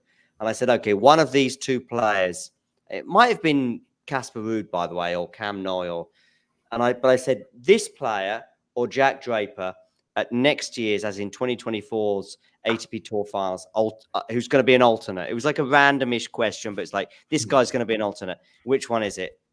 Jack Draper or X player? And he went Jack Draper, and I was like, yeah, I think I'm leaning that way too. Like, which one's more likely? It was one of these guys that's maybe there's a feeling that there's a peak that had been reached, and maybe the de Minaur one's a bad example, but it was like that's their peak, and they're probably going to slip down. Whereas, I can see reasons in his losses, if you like. I can go, well, I think that's probably what I'm getting at. And I think sometimes when they're inexplicable, you can't get your head around it. And Felix, who's on our screen right now, falls into that category. You're like, I just don't know what's going on. Why is he losing these tennis matches to Max Purcell as he did in Canada? Why is he going out early here, there, and everywhere? Why isn't he replicating the unbelievable form of 2022 at times, for example? Whereas Jack, it's like, same with Emma Raducanu, by the way, a couple of days ago. It's like, yeah, that loss, it's disappointing, but I can work it out. I can see what happened. I watched the match. She was the better player. If it's a normal match, she wins that match. But there was circumstances, and that's okay. You don't want that to keep happening. Tom, I often say this, Tom, actually, regarding where Manchester United are at right now, for example, and another.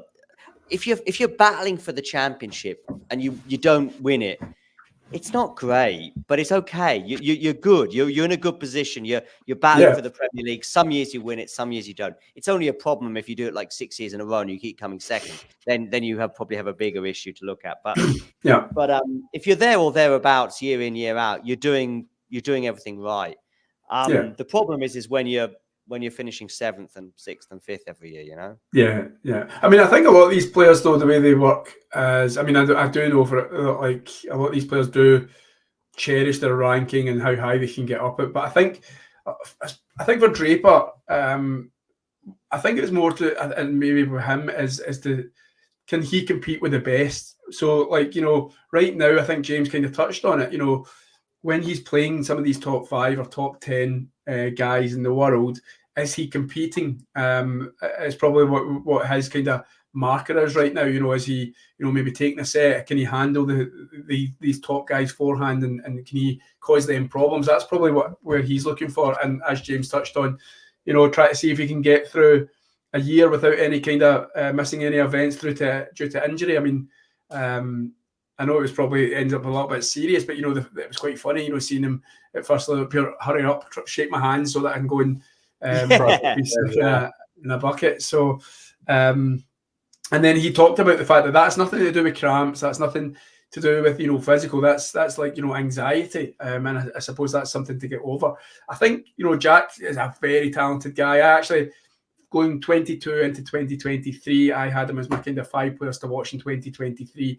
Didn't work out that way, purely down to the body, really. And I just think, and I'm not trying to do let's bring it back to Andy Murray, but it just shows you, what it takes to kind of how much you have to put your body through, and how much training and how much work you need to do just to kind of try and maintain a kind of level in this sport. You know what I mean? Like, it's a tough sport. So I actually, funnily enough, we were talking about Cam Norrie and Casper Ruud. I think if I was watching a Ruud versus Draper match, I'd probably go towards Draper. It's just like, I'm probably less nationality these days and more kind of personality. So yeah, I know that's not where the question started, but yeah. I mean, yeah. Go on, Tom. Go on, James.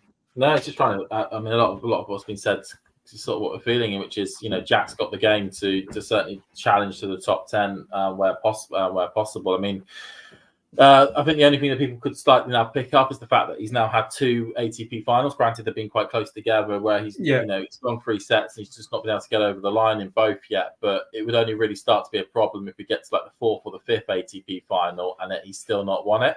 I mean, by the looks of it, he's down for the Montpellier tournament, which is taking place straight after the Australian Open, and that's got a pretty weakened draw. So there's a chance there, at least there's an opening for potentially trying to get his first title. And the hope is that he can just get that over the hump quickly, get that done quickly, and then you never know, could be eyeing up a 500 title in Washington, or going for a really deep run at a Masters event at some point.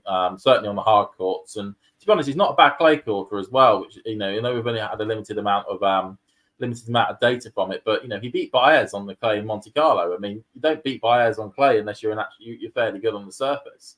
And then along with the 3rd round run he had in Madrid the year prior, and even got to the quarters in Lyon after having been off for so long. So he's certainly showing on all the surfaces that he can play incredibly well, and I still think he'll get his first title sorted before the end of Miami. Yeah, that'll be the goal. That'll be 100%. Get a title under my belt and then start building from there. So yeah. I hope he does go to Montpellier and win. That'll be a good one. Yeah, well, Andy Murray looks like he could be going there as well. So maybe a Murray Draper final, which would be a fun one. It was funny because I was listening to a Tennis Unfiltered podcast about, and they were talking about Andy Murray and his schedule right now. And like his team, they basically contact his team and they say, like, they go, "Where's Andy Murray going next week?" And they go, "We actually don't know. He just literally decides. He just enters things and then decides last minute what he wants to do." So, I suppose, the Andy Murray indecision is something I've heard before. I mean, this is not necessarily saying that it's a wrong philosophy, because it's taken him to multiple or 4 Grand Slam titles and much more, and world number 1 and all that. But it was something that I heard. It's just journalists saying it, so it's not cast iron. But you saying that, Tom, has made me think of it as in, like, he's always indecisive. He changes. Like, so the reason why I mentioned this, because in May of this year during Madrid, he's playing a Madrid clay court tournament. He was playing a couple of weeks before that Monte Carlo, and so on and so forth. And he still wasn't sure. He just wasn't sure whether to play the French Open or not. There was sort of a lack of, no, I'm not playing the French Open because I'm going to give it my best at Wimbledon to see if I can get one more second week in. And when he was sort of unsure, it wasn't like he wasn't being vague. He wasn't playing cat and mouse with the media there, as in like he knew what, he just didn't know. He was like, I just don't know whether to give one last goodbye to the French Open at what could be my last time there, or whether to go all in on grass. This is obviously regarding the last summer, and that sense of a lack of clarity does seem to be there, rightly or wrongly. And yeah, Felix is serving here to stay in the second set, which is obviously very different to how it was a couple of games ago because he was up a break. But it was also very different to 5 minutes ago when he was at 15-30 on the Medvedev serve as well. So we had a little sniff there, but that was snuffed out by Daniil. He came into the net there, looked a wee bit off. You know, he didn't look confident coming into the net, and it felt like Medvedev knew that that was the. Oh yeah, wow, that's a dodgy one to that. I know we've not kind of addressed Matthew's question. I thought it was a good one. Go on, I've got something to say on that, but go first, Tom. Yeah, I mean, I've always liked Khachanov. I always think, I think one of the guys said in the chat, he always is one of these players that doesn't get spoken about much. I'm going to stop using under the radar. So he doesn't get spoken about much during the Grand Slam, but always manages to be there in the second week. I think it'll be a good matchup for Sinner. I do think Sinner will come through. Again, maybe 4. But I think he's got the power to push Sinner around the court. And he's a fighter as well, and I like that about Karen Khachanov. So yeah, wait and see. I think it'll be a really good one. I think 4, but I think Sinner. I think Matthew's right. I think Sinner hasn't been tested, so when the big battles come, he might be a little bit, like maybe not match fit in terms of the mental side of it. And obviously, we all know that tennis is very much about the mental toughness that you have to kind of harvest through these events. So yeah, I think Matthew makes a very good point, and it's obviously been well thought out. And I think I'll be watching that with interest. Yeah, I think Sinner will win, but the reason why I'm a bit anxious about this is because of actually the way the question is framed for Matthew, and it's like the perfect opponent is the. I actually don't think so. I think Sinner could do with a bit more of a wild opponent, like a division or maybe not De Minaur. I think that Sinner would probably put him aside, no problem. I don't know what Sinner's record is against Khachanov. Actually, I'm going to have a quick look right now. It's probably like 2-0 in Sinner's favor or something. I wouldn't have thought they've played a lot, but actually, I don't think it's. I think because I'm not 100% convinced on Sinner mentally, as in like absolute. Oh, so it's 2-1. There we go. So I wasn't a million miles away with 2-0. 2-1 in Sinner's favour, yeah. Yeah, 2-1 in Sinner's favour. Miami, Australia in 2021. So that's obviously good for Yannick.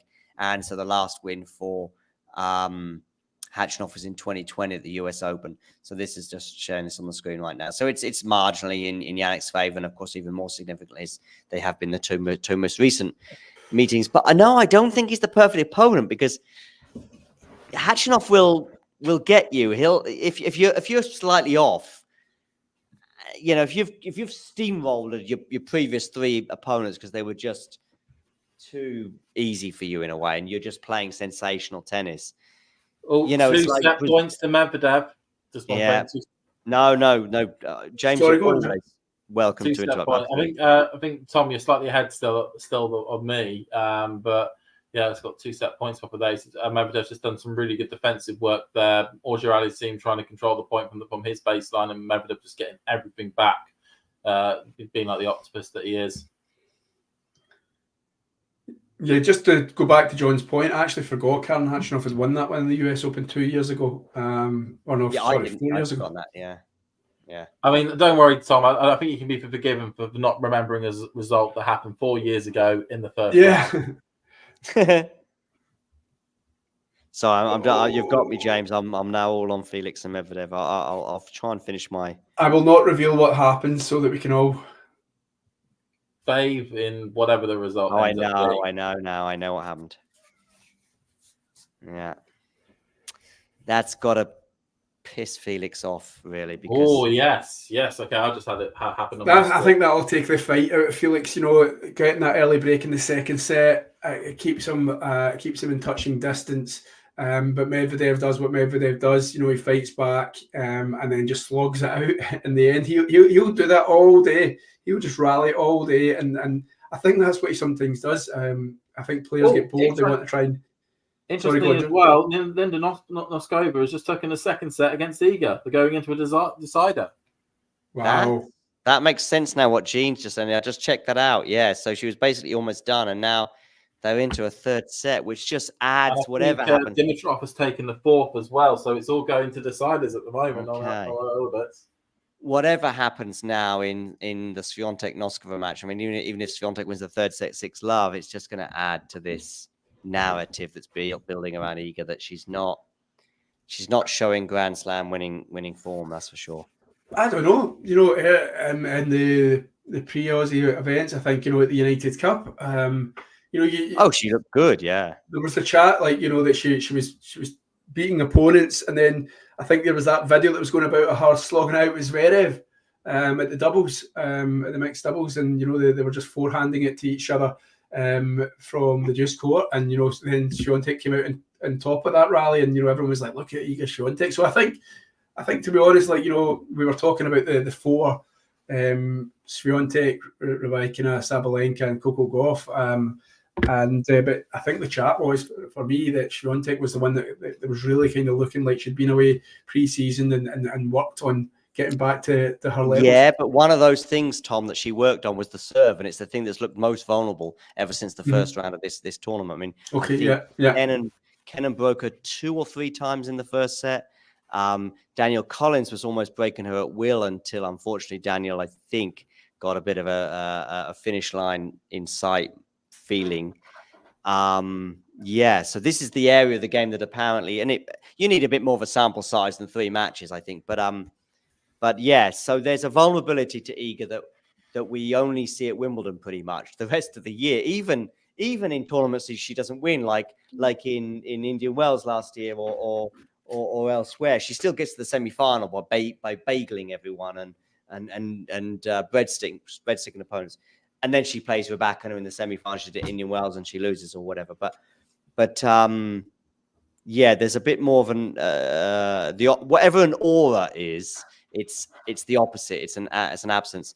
Wow, look at this. Let me apologise. I got it wrong in terms of hadn't taken the 4th set yet. He was a breakup and now he's just been begged back. Yeah, I was thinking, I'm like, am I that far behind in this stream? James is so giddy after the Cam Norrie win. I am. It's my brain's fuzzled. I'm going to need to lie down after this, even though I've just woken up 4 hours ago. But we'll go off that. No, we've got so I've got Borges on my iPad as well, just to keep an eye out of what's happening there. I mean, that'd be just a huge story if the Brisbane champion gets knocked out here. Both Eleanor and Jean are keen to emphasise the second serve from Iga. Yeah, do it from Iga and how that is being exposed, which has been the case in earlier rounds too. And I think it's an area of the game that right now in Melbourne is an issue. Whether it will be an issue in other tournaments, I don't know. And yeah, I find it tricky to believe that Iga's going to go on and win this tournament. I've seen, I haven't seen the match today, but what I've seen the first 2 rounds, which I watched every single minute of her previous 2 rounds. So are you, and did you pre-tournament, you were, I suppose, maybe going Rybakina or Sabalenka? I think I went for a final between Sabalenka. Did I have Rybakina in the final? I didn't even do it. So, normally I do it and I didn't get time to do the whole thing. I think I would have had Rybakina in the final. I think I would have done, irrespective of. Not as bad as me, John. I had Rybakina winning it, so. But there's some logic in it. You got it wrong as it turned out, but. Did you have a couple of wild predictions, James, when we were doing the chat the other night? The last ball drops. Did I have any wild predictions? I think a couple of my ones that I said yesterday, said on that Sunday show, actually came true. I can't remember what they were. I think there was like one player to get knocked out quite comfortably. I'm trying to think at the top of my head. I have to rewatch that back. But on my predictions thing, I actually did have Cam beating Rude. I will take that. Yeah, I can remember that. I was quite pleased that now that one's come true. I did, of course, have Jack getting to the 4th round, so that was a bit disappointing that he couldn't get past thingy there. what other wild predictions did I have? Let me have a look at my bracket. Give me a tick. And I've also got the tennis snacker champions, the banana. The banana. I'll let you guys into an interesting fact about myself. I'm currently, the missus has me on what we call keto in terms of a diet. So no carbs. So even a banana is off limits for me. But we've managed to be doing it since Monday, and I've managed to get through it. And that's pretty good for me because I have an awful sweet tooth. I like a chocolate munch at the end of the day. So so you haven't had a carbohydrate since Monday? Aye. So all meat and veg. That's all we've been doing. So yeah, it's been going all right. I mean, can't have milk because that's got carbs, so you have to have almond milk. But I've been off the coffee, the caffeine anyway for about 3 months now anyway because my sleep was all over the place. So everything you've just said, Tom, I've done the opposite. I think probably today. I've had coffee. Have I had it? Yeah, do they do kebabs in Rio? No, but I got a similarly unhealthy dinner just before we went live, where it was just a place that's like a very unhealthy place, but I got fries and some meat and a bit of salad, it was sort of kebab-esque, if you like, but without the bread. I mean, what time is it in Rio now? Now it's 6:53 in the morning. 6:53. Tell you what, I felt bad in being in UK or Europe when it comes to trying to watch Australia stuff. I couldn't imagine trying to live in the States and trying to follow the Australian Open because it's not that bad. Especially if you're Pacific Coast, like for your advantage, California. Yeah, Pacific Coast you're fine, but like where you are in Rio, for example, the matches won't. Okay, they start at 9 o'clock in the evening. Exactly, 9 p.m. Yeah, the first 3 hours. Night session matches will start at 5 o'clock in the morning. So Rio is kind of an interesting because the first 3 or 4 hours is good, but the rest is rubbish. Whereas you, at least at weekends, get the good bit at the end, if you like, the morning, the final. We get to watch the night session stuff, which is quite nice from 8 o'clock. The finals are not bad, right? I mean, 8:30 in the morning. I mean, okay, yeah, right, at 9:30. It's still telly viewing at least. But it's horrible, really, for that final. I was actually talking to 1 or 2 people in the US in the last couple of days about. I don't think it was about commentary, but it was about chatting about the fight. Oh, I know who it was. I was talking to in an email to Steve Flink. He's going to come on and do a preview for the men's final. And it's like, and we were talking about, so I was talking about, I want to do it as soon as I can after the semifinals. And I was like, hang on a second. If you're in New York, the semifinals for you are really rubbish because it's like, I don't know, it's like 2 and 5 in the morning, the 2 men's semifinals. Whereas for Europeans, it's like 4 or 5 in the morning and 9 or 10 in the morning, if you like, those 2 men's semifinals on the Friday. But yeah, Jake, you only have a problem if you're not doing night shifts for your job, so I think it's fine. Absolutely. And just to quickly answer, Elena's just asked me about how long will I keep the keto diet up. Well, of course, no alcohol on the keto diet. And next week, John's face. And then next Friday night, I'm actually going to a poker tournament event in the local pub. So I'm going there with the intention of not having a drink. I'm probably more than likely not. Yes, then you can't even have alcohol-free beer then as well. No, so I had a tough day on Wednesday. I was all over the shop driving all about Scotland for a couple of jobs in my day job. And I got home and I said to the missus, I can have a non-alcoholic beer. I can keto. And she said, nope.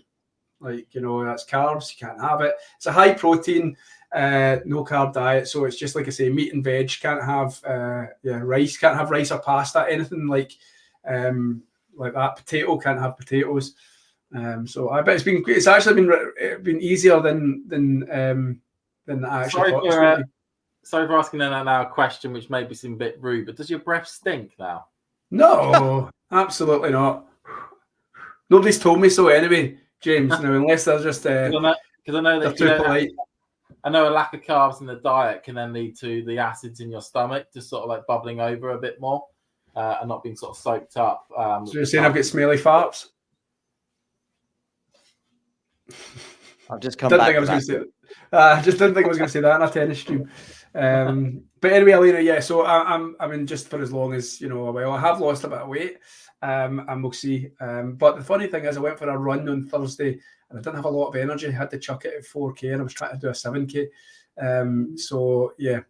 You've not got any slow release energy in you. That's the reason why. Aye, it was a bit weird. I don't know what was going on because I did a 7K on Sunday last week, and then I tried to go for another one on Thursday, and literally got to 4K, and I was like, I've got no energy, so I had to chuck it halfway through. There's a reason why athletes like tennis stars eat tons of pasta.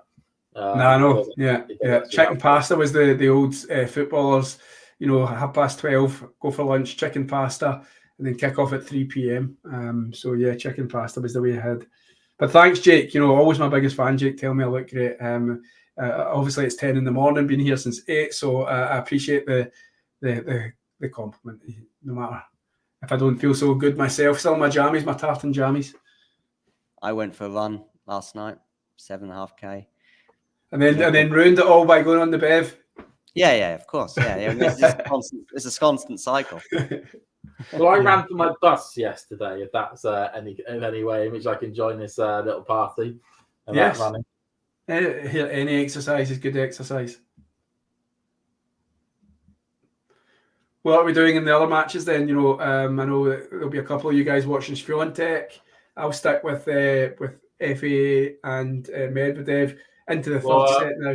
Dimitrov is now at least held serve to make it 6-5. So it's Nuno serving to stay in the set at this point. And I've got a feeling he's going to rue that. I've got a feeling Grigor is going to rue that set, not being able to put it to close out the fourth set.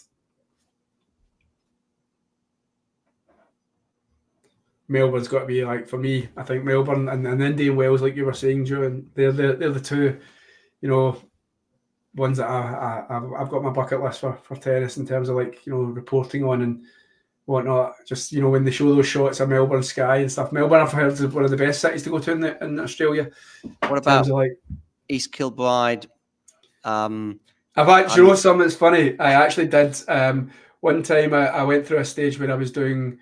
I can't remember what it was called. Film My Match. It was this amateur sports camera work company, and basically the kind of premise was they had this big structure that you had to build yourself, and it was this big camera, and basically amateur sports clubs like rugby teams and football teams would pay you to go and film their match and try and make it look like something you would see on Sky Sports. And there was one time East Kilbride versus I can't even remember who, but I went through to East Kilbride. It was in the absolutely peeing rain, cold, windy. I was struggling to get the camera up, and it was just an absolute nightmare. And it was then at that match that I just said, I'm not doing this anymore for 35 quid for every match. I chucked it. So yeah, East Kilbride is the reason why I'm now indoors doing tennis streams. You've got a big question here from Jake. Silly, what is your favourite alcoholic drink? Was that the question? Well, it wasn't silly. Me, that's me. Probably red wine. Probably. I love a beer, and I love a caipirinha. By the way, is that what I was going to ask you? What's the Brazilian tipple? Caipirinha. That's the thing. And I was. It's a cocktail, isn't it? Yeah. Last night I ordered a beer and I was like, damn, I meant to order a caipirinha. They're pretty strong, aren't they? I ordered it and I just left it and I thought, okay. But yeah, caipirinha, that's the cocktail, yeah. And they're pretty strong, but they come in gin glasses. Super normal to just have on the street. Some people are drinking beer, some people drink caipirinhas. They're just everywhere. I think I had those. I think I had 3 of those recently. I had a Christmas do with my friends from school. One of them was actually working on the Rio Olympics. So he basically ordered these cocktails for everyone, and I think that's what the name of them was. And yeah, they went down well. Noskova is a breakup in the third set. Oh no! Oh, I know if you're an Iga fan. I mean, this is what is going on. I mean, she's come through Kennan and Collins. She goes out to Noskova. I mean, Noskova's on fire in Australia. He likes playing in Australia, Oskar. Hang on a second. Okay, so shock on the cards there. Maybe not so shocking. Medvedev 2 sets to live up. He's love 15 on the Auger-Aliassime serve. A break now would really kind of, put the final nail, I believe, in the Canadians' quest to get past a guy who's never beaten. In the Dimitrov-Borges match, so they're in a tiebreaker. Borges is leading 3-1 at the moment. Mini break. He has the mini break. I'll keep you updated on this one. Yeah. I'll keep you updated on this one. You call that one then, and then John, are you on Swiatek? I know I've got Medvedev Felix on, and I've only got one screen, and I haven't changed. I just suddenly saw on the screen where I'm sharing the score. Have you got a nice apartment there in Rio, John? Is it an Airbnb? Yeah, Airbnb. Yeah. I was actually just in the middle of yesterday. I managed to set up the camera so I could show you my view from the window. I could stay on the stream, but I was struggling. 4-1 Borges. 4-1 Borges. Dimitrov on his way out. Shock there as well. A lot of Portuguese fans in the crowd. Sorry, John, continue. No. That's it. End of story. But Borges beating Dimitrov would be a story. Yeah, who's next up? Borges, I think Borges has now got too many breaks. I think it works out as. And that one, okay. So the winner of that one plays the winner of my one, Medvedev. So it could be potentially Medvedev Borges. Can Borges cause Medvedev any problems, James, John? Maybe, no. But no, I wouldn't say so. Maybe, but no. That sounds like an Oasis album. I think this would be a brilliant draw for Medvedev if he could then get Borges in the fourth round. He has 3 break points. Medvedev really taking it to Felix Auger-Aliassime. Like I said, I think that second set, turning it around is kind of taking the fight out of Felix. He's trying all sorts. He's trying a drop shot. To be fair, it was a decent drop shot. Medvedev got up in plenty of time though. Borges with a shanked forehand there now means it's 4-2. One of the too many breaks has been taken back by Dimitrov. Borges, John. Oh God, he's lagging. Finally, I was thinking he's still going 2 hours into the stream. I was about to ask you, Borges. Did you speak to him at Straw when you were there? No, I don't. No, I didn't. No, I mean, I'd imagine he was playing the event, was he? Yeah, he probably was. But sorry, I missed him. Sorry, Borges. Yeah, maybe he spoke to me and I didn't even realize it. I don't know. Maybe it was like he was in the queue for the beer and I didn't realize. But sorry. Yeah. Sorry, Nuno. Borges, sorry, not Borges. Medvedev has broken the Felix serve. Bit of a strange. I don't know if John, if you're on the replay. I am. Yeah. I mean, he put away the winner, but it just looked like brilliant forehand winner by Dimitrov. Takes both of those breaks back. Brilliant. Okay, so we're still in that one. I just thought that maybe I don't know if the Felix lack of run. You mean for that ball? Yeah. I'm just wondering if there's maybe something going on there in terms of fitness, injury. Incredible defense for that from Medvedev, but that shot didn't look like a winner. That's what. No, I think that's what I'm alluding to. Yeah. But 3-1 firmly in control. It's only a matter of time now, I think, unless Felix can find a bit more inside of him. So I'm going to jump onto you quickly, James. Not you, quite literally, but I'm on the same match. Dimitrov, yeah. The backhand exchange at the moment. Really keeping it low, both players. At the moment. Backhands galore. Forehand by Dimitrov. Forehand by Borges. All down the line. Oh, hits the net. 4-4. It's getting tight. God, you can see the Bulgarian fans absolutely loving it.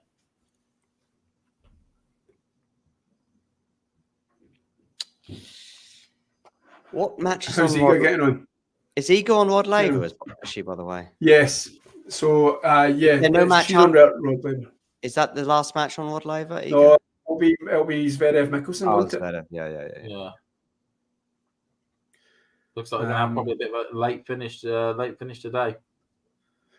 Just on what you were touching on just actually before we kind of looked at the actual matches that were happening, John. funnily enough, you were saying that that was like Wednesday. I was actually, as I said, driving about the whole of Scotland, and by the time I got back to the house, it's 4 p.m. in the UK in Glasgow time, and the Australian Open's still on. You're like, you always kind of connect the Australian Open as when you're in the UK, is like you'll get a few hours in the morning, and that's about it. You'll maybe get till about 10, 11 o'clock, but for it still to be on at 4 p.m., you were just like, what is going on here?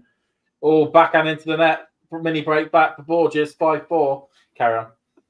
No, I was absolutely coming to the conclusion here. It's 5-4 to who? Sorry, Borges.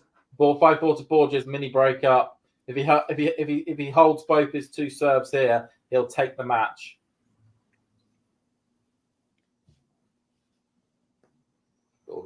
But I know what you mean, Tom, about the how the fact that I was at work what's on Thursday, and luckily as I'm a teacher, I don't teach on the Thursday afternoon. It's my 2 free periods to do work bits, and I was just keeping an eye on the scores as they were flicking through, and I was like, why am I, why is it coming up to 3 o'clock and I still know what, and I'm still seeing tennis scores pop through for the Australian Open. It was a bit like the Murray match, where I was able to still watch a bit before going back home. It was bizarre. And a double fault by Borges, 5-5.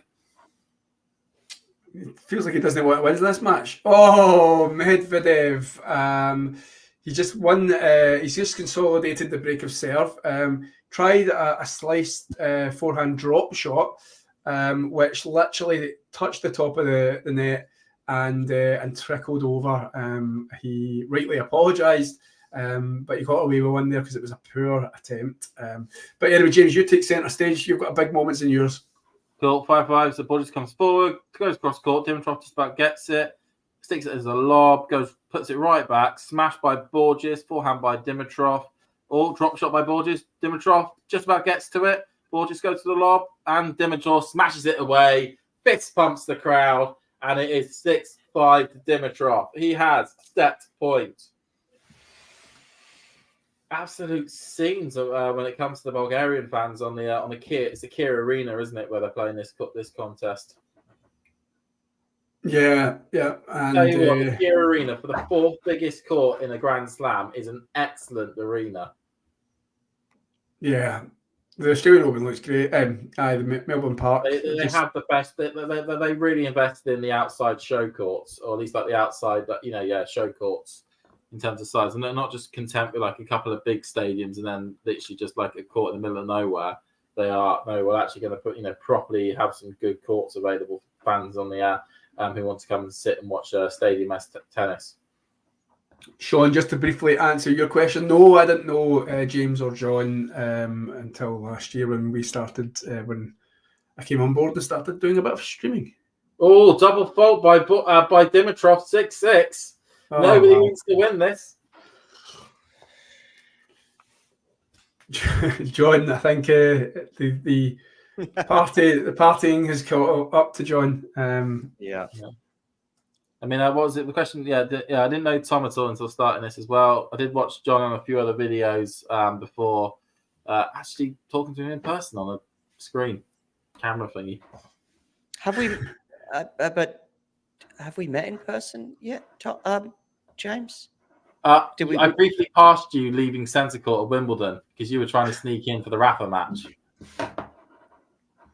John, what, 2022? 2022? Yeah, 2022. You were wearing a Rafa hoodie, and I was taking a photo actually of the view, and I've got you as a picture as you popped up from like the back stairs. Okay, but purely by chance. Purely by chance. And you were so we didn't interact. You were asking, is the match still competitive? I went, yeah, it is. Yeah, brilliant. I'm going to try and get in.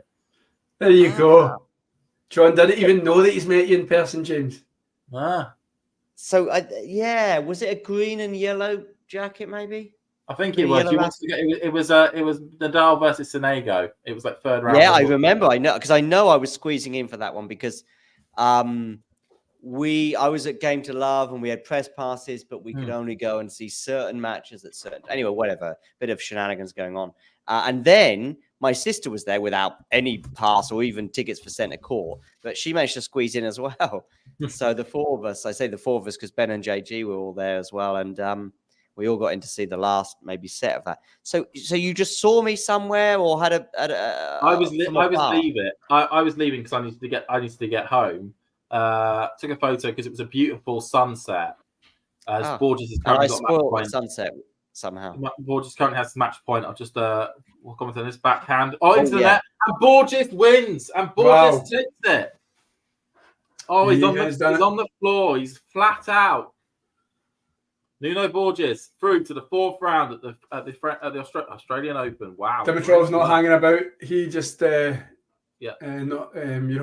like, I'm not hanging about at this net. Just shake my hand so I can get out of here. Nuts. There we go. Yeah, like I was saying, so just to go back. Yeah, I was taking a photo because it was a beautiful sunset. Because it was like really at the top of the centre court, so like you had to go down the loads of steps, and I was at the top of them once I just got out of the out of the centre court bit, and it was just a beautiful sunset as it was going down over Henman Hill. I was like, oh, bro, grab a quick shot of that, and then your head just popped up from behind some stairs. I vaguely remember. Did that get shared on Game to Love maybe somewhere, maybe on a stream? It did. I put it on Twitter saying. Then they shared it. Now I remember that. Yeah. Yeah, but I must admit, I didn't know that was your photo. Or your Twitter account. Oh, okay. Yeah, I do remember that now vaguely during the stream. Medvedev is very close to getting this done and dusted. Borges has got it done and dusted, and I didn't see a lick of that match, but I do feel a sense of baby fed, and all that stuff. And with every Grand Slam loss, especially if you come into a Grand Slam with a little bit of hope, which I think Dimitrov would have had, not maybe to win the title, but to have a run. I mean, and that run could have been pretty good because you would fancy him to beat Borges. He beat Medvedev just a few weeks ago or a couple of months ago, I think it was, in Paris-Bercy. Him beating Medvedev is not fantastical, if you like, in terms of likelihood. And then you're in the quarters, so yeah, that's gotta hurt. Yeah, I mean, it's that classic sort of almost like Tim Henman line, which is you can't win a Grand Slam in the first week, but you can lose it. And that basically played out there. He just wasn't good enough on the day and played an inspired Borges. He wasn't able to put him away when he needed to. Yeah, really good result for Nuno Borges. And one I didn't see coming. And I'm the same as Casper Ruud. I quite like my Grigor Dimitrov. Disappointed for the 32-year-old. You thought it was maybe going to be a big year. Maybe finally, maybe getting to. This is a player that I think is more than capable of getting to at least a Grand Slam final. So disappointing. Really? Yeah. I think. Do you think if like in a semi-final, but if he was coming up against an Alcaraz or a Sinner or a, I think again, it was in the same vein as John was arguing for Casper Ruud. I think if the draw opened up for him and things went his way, I think he's got the talent to get there. I was disappointed. I think what was the final we played in last year, and Djokovic just took him out, cleaned him out. The Paris final. I mean, it was night and day almost. Yeah. I was really disappointed with that one, but yeah, I mean, I think he's been around the block enough. He knows how to play these longer matches, and so yeah, I don't see it as beyond the realms of possibility to see Dimitrov and perhaps. I mean, he's a guy who also likes Wimbledon. Do you know what I mean? So it's not like when it comes to the grass court, he's a guy who likes Wimbledon as well. So as well as the hard. So yeah, I don't think it's and he likes the clay. So my fingers crossed for Grigor one day before he retires to get to a Grand Slam final. I don't think it's too much to ask. Yeah, I mean, yeah, this could have been it. I mean, he's in good form. People were talking quietly, and then it got louder during 2023 about how good a year he was having, and some were more convinced than others. And then Paris-Bercy happens, and it's like, yep, okay, he has had a really good year. But as Jack highlighted, that was a really, really flat final. But it was against Novak Djokovic, so it's like there's a bit of an asterisk there, if you like. Then let's see for this. Sorry to interrupt. Just let's say he played Medvedev there. He takes out Medvedev, and then it would have been about Alcaraz potentially in the semi-final. He's beaten Alcaraz before. Recently, I think, yeah. Shanghai, I think it was. Or yeah. Beijing, Shanghai. So I mean, again, like, you know, matches need to go your way. You need your bit of luck. But I think he was playing in the form, and he has the talent to cause these big players problems. And we all sometimes are scratching our head as to why it hasn't really worked out the same way for Dimitrov as maybe he was getting spoke about in the baby fed days. So I think he's one of these guys who's a nice guy on tour. Sorry, James, I interrupted. No, I mean, I was just saying that I think in the Grand Slam final, I think it's maybe a bit too much to get out of a semi-final with a Sinner or an Alcaraz or a Djokovic. But certainly maybe looking at one of the Masters events, you know, because we saw last year, as you say, there were draws. There were a couple of them really opened up quite quickly. And, you know, very much there is a possibility, I think, that Dimitrov could pick up a Masters title this year, certainly. I just think it's a bit step too far to then suggest the Grand Slams are an option to win, or at least get to the final for him. We will have this conversation again when he's sitting there walking out on the final Sunday in Wimbledon, right? What, to play Jack Draper in the final or something? Yeah, to play Cam Norrie. To play Cam Norrie, yeah. That'll make you happy. No, it won't make me happy. It's like a Cam Norrie, Jack Draper final, or like an Andy Murray, like Cam Norrie final, or something like that. That would be awesome. So Medvedev now serving for it. Could be getting to your bed soon, John. Yeah. And just to make sure it doesn't make it look like I'm just only liking British players, if Cairo could win the French Open, that would make me unbelievably happy as well. Who? Caroline Garcia. Oh, okay. Yeah. It's a bit, you know, beating Osaka and then going out next round. That kind of sums up Caroline Garcia. After the Lord Mayor's show, yeah. Is that an ace there by Medvedev? No. 15 love, 3 points away. I just got the 15 love point, which was I'm also now got a Swiatek match on my iPad as well, because I think we're now of the singles matches wise. I think we're only now back. We're now only on the two main courts now for Margaret Court and John and John. Sorry, Margaret Court. And then I think this is the final match in the Margaret Court, isn't it? Margaret Court has got one more because it's going to have a Svitolina on Margaret Court, and then it's got a men's match due on Rod Laver as well after this. Yeah, Svitolina is playing in the next match, so she'll probably be in the warm-up area, thinking this one will be up soon. It's 30-love Medvedev, cross court by Felix. Medvedev on the run, showing good defence. Has he made that? No, he hasn't.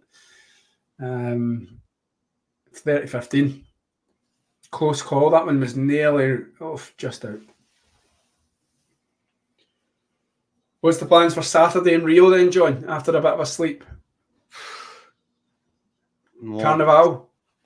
Well, Carnival vibe is here already. I mean, the Carnival starts now, even though the official Carnival isn't until February. But every weekend. I mean, actually, let me just have a quick look out the window. This time last week, people were already on. No, not quite. Maybe I'm exaggerating a bit. I think within an hour or two, people will be out on the streets. What, partying, dancing? Oh, yeah. I need to get myself to weekends only. It's not and I am in a particular neighborhood where it's a bit more vibrant. But I mean, I went out at lunchtime last week on a Saturday to go and get some groceries, and there were people hammered and dancing, and yeah. Too much points. I swear, lunchtime, not an exaggeration. Sounds like Jake's house right now. Medvedev saying serve on a match point. I only kid Jake, of course. Are you going, John? So are you going anywhere else around Brazil as well when you're in that? Whilst you're there? Yeah, I'll probably go to that end of the street maybe at some point. I haven't been that way yet, but yeah, this is my favorite direction because that's where the supermarket is. Over there's the beach as well. I go that way, but yeah, I must get down the other end, like 400 meters the other direction. I will get there one day, but give me some Medvedev time. wins. Medvedev has just finished it off 6-3, 6-4, 6-3. Sorry to interrupt, John. Just to let you guys deservedly so, especially for Daniil. Yeah, straight sets. Just over 2 hours, 2 hours, 5 minutes. That'll be exactly what he needed after the Russavuri 5-setter epic. And my prediction from the beginning of the match came true. Medvedev in straights. Yeah, well done, James. Did you say straight? I thought you went 4. Someone went That 4. was me. That was me. Ah, that was you. Yeah. Okay. Lovely. So why is it you went to Rio in the first place, John? Like, what was the thinking? I'll be there for 3 months to what? I mean, the Rio Open was one of the reasons, but it's far from a principal reason. Good weather when the weather sucks in Europe this time of year. Rio Carnival, learn a bit of Portuguese. I was taking Portuguese classes last week, for example, in the afternoons. And yeah, why not? Exactly, why not? I take it, is that your first time in Rio, or have you been before? No, third time. I came here during the World Cup in 2014. You'll remember that because Scotland didn't qualify. No. What matches did you manage to make? Did you go to Maracana? I didn't know. In fact, I only went to see 2 matches in that. I was here for 4 weeks, and actually in the stadium, I only went to 2 matches, and it was 2 of the 3 England matches, and we went out pretty early as well. Which was the match at all in that group World stage. Cup. We lost to Uruguay in Sao Paulo, for example. That was the match I saw. Oh yeah, Suarez. Yeah.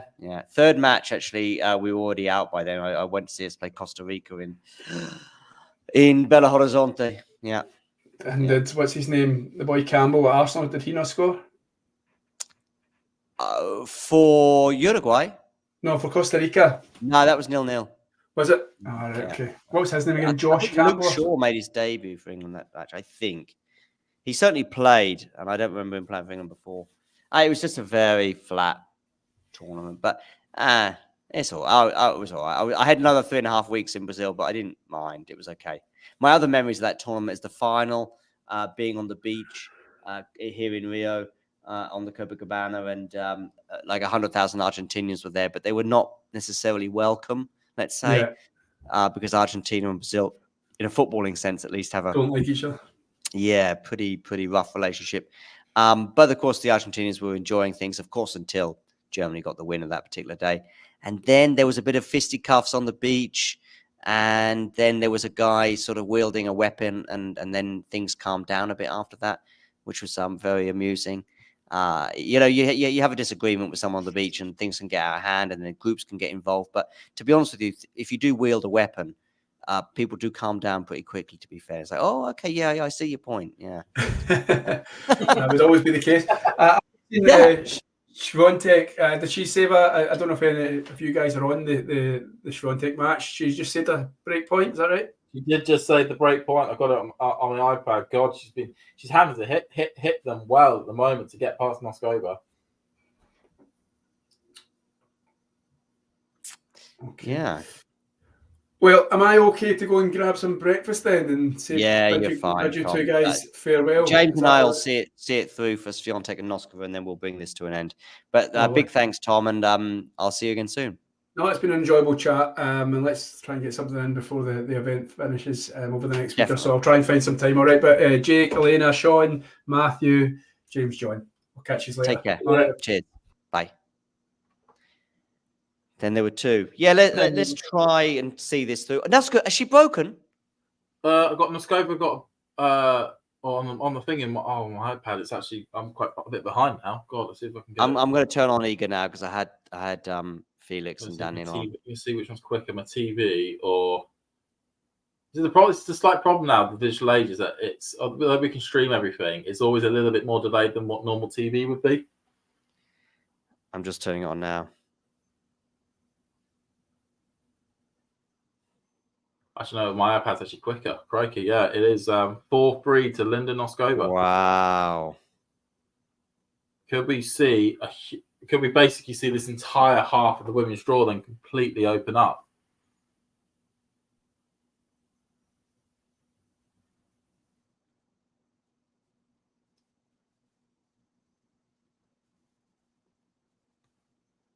Mm-hmm.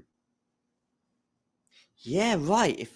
If she goes out, then it's Iga. Sorry, it's Azarenka, Svitolina, Qinwen Zheng. I was going to get up the draw now on the AO app and have a quick look just to see I guess. She's in the top half. We go to 4th round. So yeah, it would be Yeah, Sitavina's still in. It would then be Azarenka, Yastremska, Paulini, Kalinskaya, Kalinskaya, Qinwen Zheng, Oceana Dodin. Yeah. God, one of those lot could be a Grand Slam finalist. Yeah. That'd be nuts. Yeah, Noskova, Svitolina, Golubic, Azarenka, Yastremska, Paulina, Kalinskaya, Qinwen Zheng, Dodin. Yeah, that's the top half. Yeah, Sabalenka's got to be lipping her lips right now as well. Yeah, and Coco Gauff to a degree. I could be completely wrong on this, but I don't know. I don't see a back-to-back Grand Slam win for Coco Gauff. If she gets to the final and doesn't have Iga there, then I think. Yeah, of course. If she gets to the final and she's playing Noskova, then fine. Good first one by Noskova. Swiatek only buries it in the net. 15-love.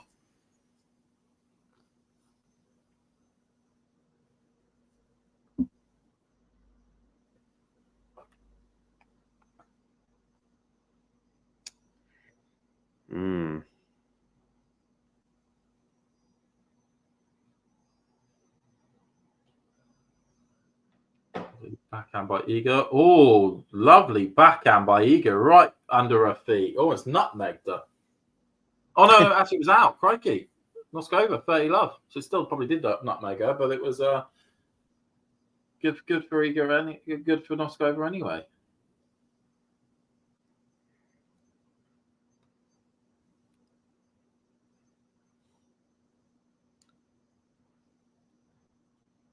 Does, though, hit it wide. That makes it 30-15.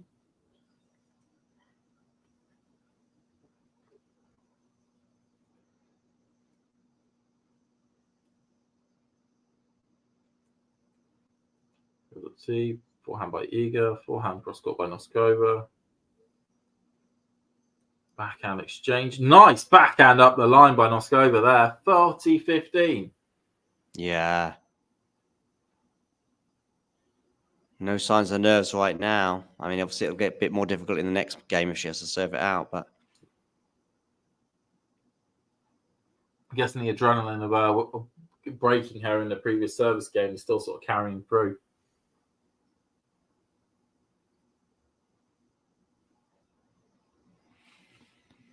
Let's see. Yeah. Backhand up the line by Noskova. 5-3. There you go. 5-3.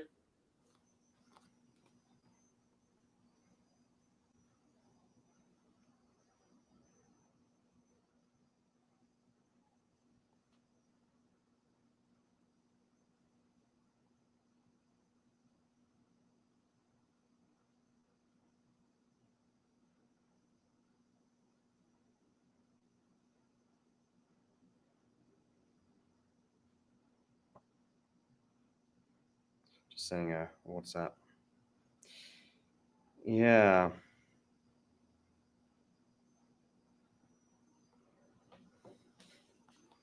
Eager serving that to stay in it. Okay. Yeah, it's just huge moments. On the first serve onto the second serve. Of course, she saved. Oh, she didn't save match points. That's not true. I was going to say she saved match points against Daniil Collins, but she didn't. But of course, she was 4-1 down, and she saved 3 break points at 4-1 as well to go. Saved herself from going a double breakdown. Has that return gone long? There is another thing. I want to have a quick look. Yeah, she's wearing it. Yeah. So with Iga at the end of the second set against Daniil Collins, she takes a break, but then Daniil Collins actually took the initial break, so it looked like Iga was just following suit. But when Iga came back, she was wearing that black band you see on her knee, and that was there for the third set, and it hadn't been there for the previous 2 sets. Additionally, I would say that band looks thicker today than it did the other day. It looked almost like a wristband sort of level of depth to it. Something that monitors up something in your body almost. Right, but it looks a bit more prominent today. But no, it's something. It's something. I think she did mention it, maybe not in her on-court interview, but maybe in her post-match interview. And I think it was the on-court interview. It did get mentioned, or she was asked about it. But yes, so there's something there. There's something going on. Whether that's contributed to this defeat, I have no idea. 40 love. Yeah, her departure, and then I mean, Qinwen Zhang maybe is the favorite to make the final. Maybe amongst. It could open it up really for Svitolina. I mean, you might fancy Svitolina Azarenka. They're the experienced ones, of course, in that bunch of players. She hits an ace down the tee, and so she's going to make Noskova serve this out. She's asked the question, as they say. Yeah, indeed. Keep them honest.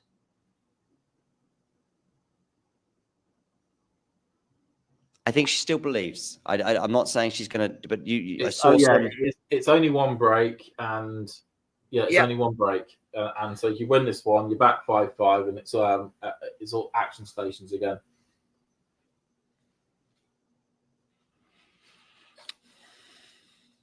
Yeah, Iga can break anyone.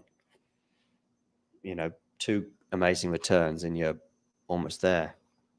Yeah, and the dynamic completely changes. Lovely sunset view of Melbourne Park. Oh yeah.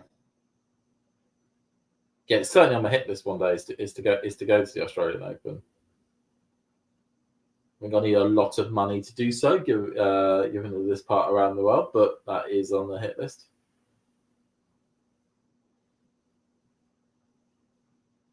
Tell you one thing I always found quite weird, just because I was looking into it one time, was court capacities for the Australian Open.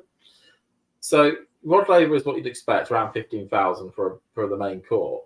But Margaret Court shoots down to 7,500, which is the second court. But then the third court, John Cain, shoots up to over 10,000.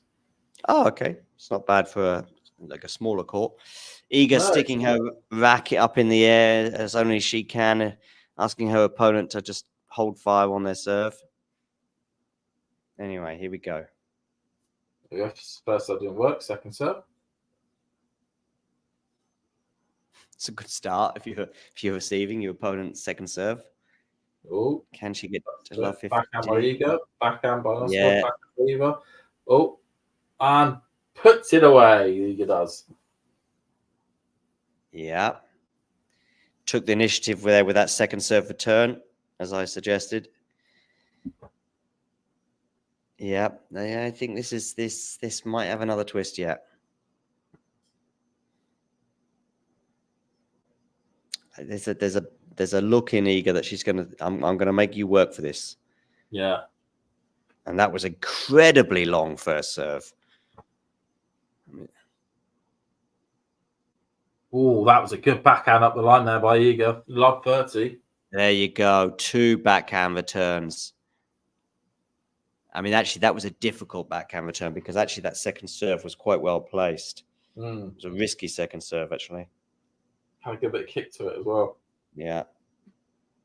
And it landed just shy of the baseline. Not finding a first serve at the moment.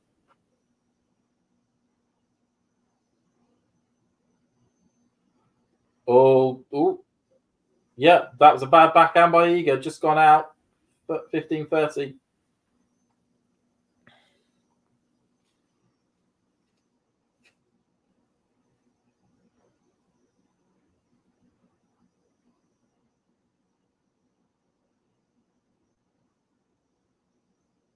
Attempt to go down the tee. Doesn't necessarily work out. Onto a second serve.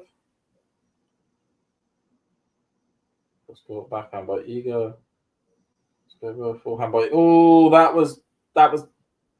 She overhit that one by Iga. Makes it 30 all. Just hits it long into the tram lines.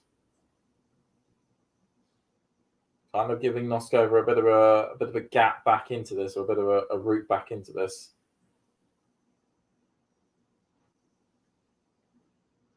Down the tee. Oh, brilliant ace by Noskova down the tee. Brings up match point.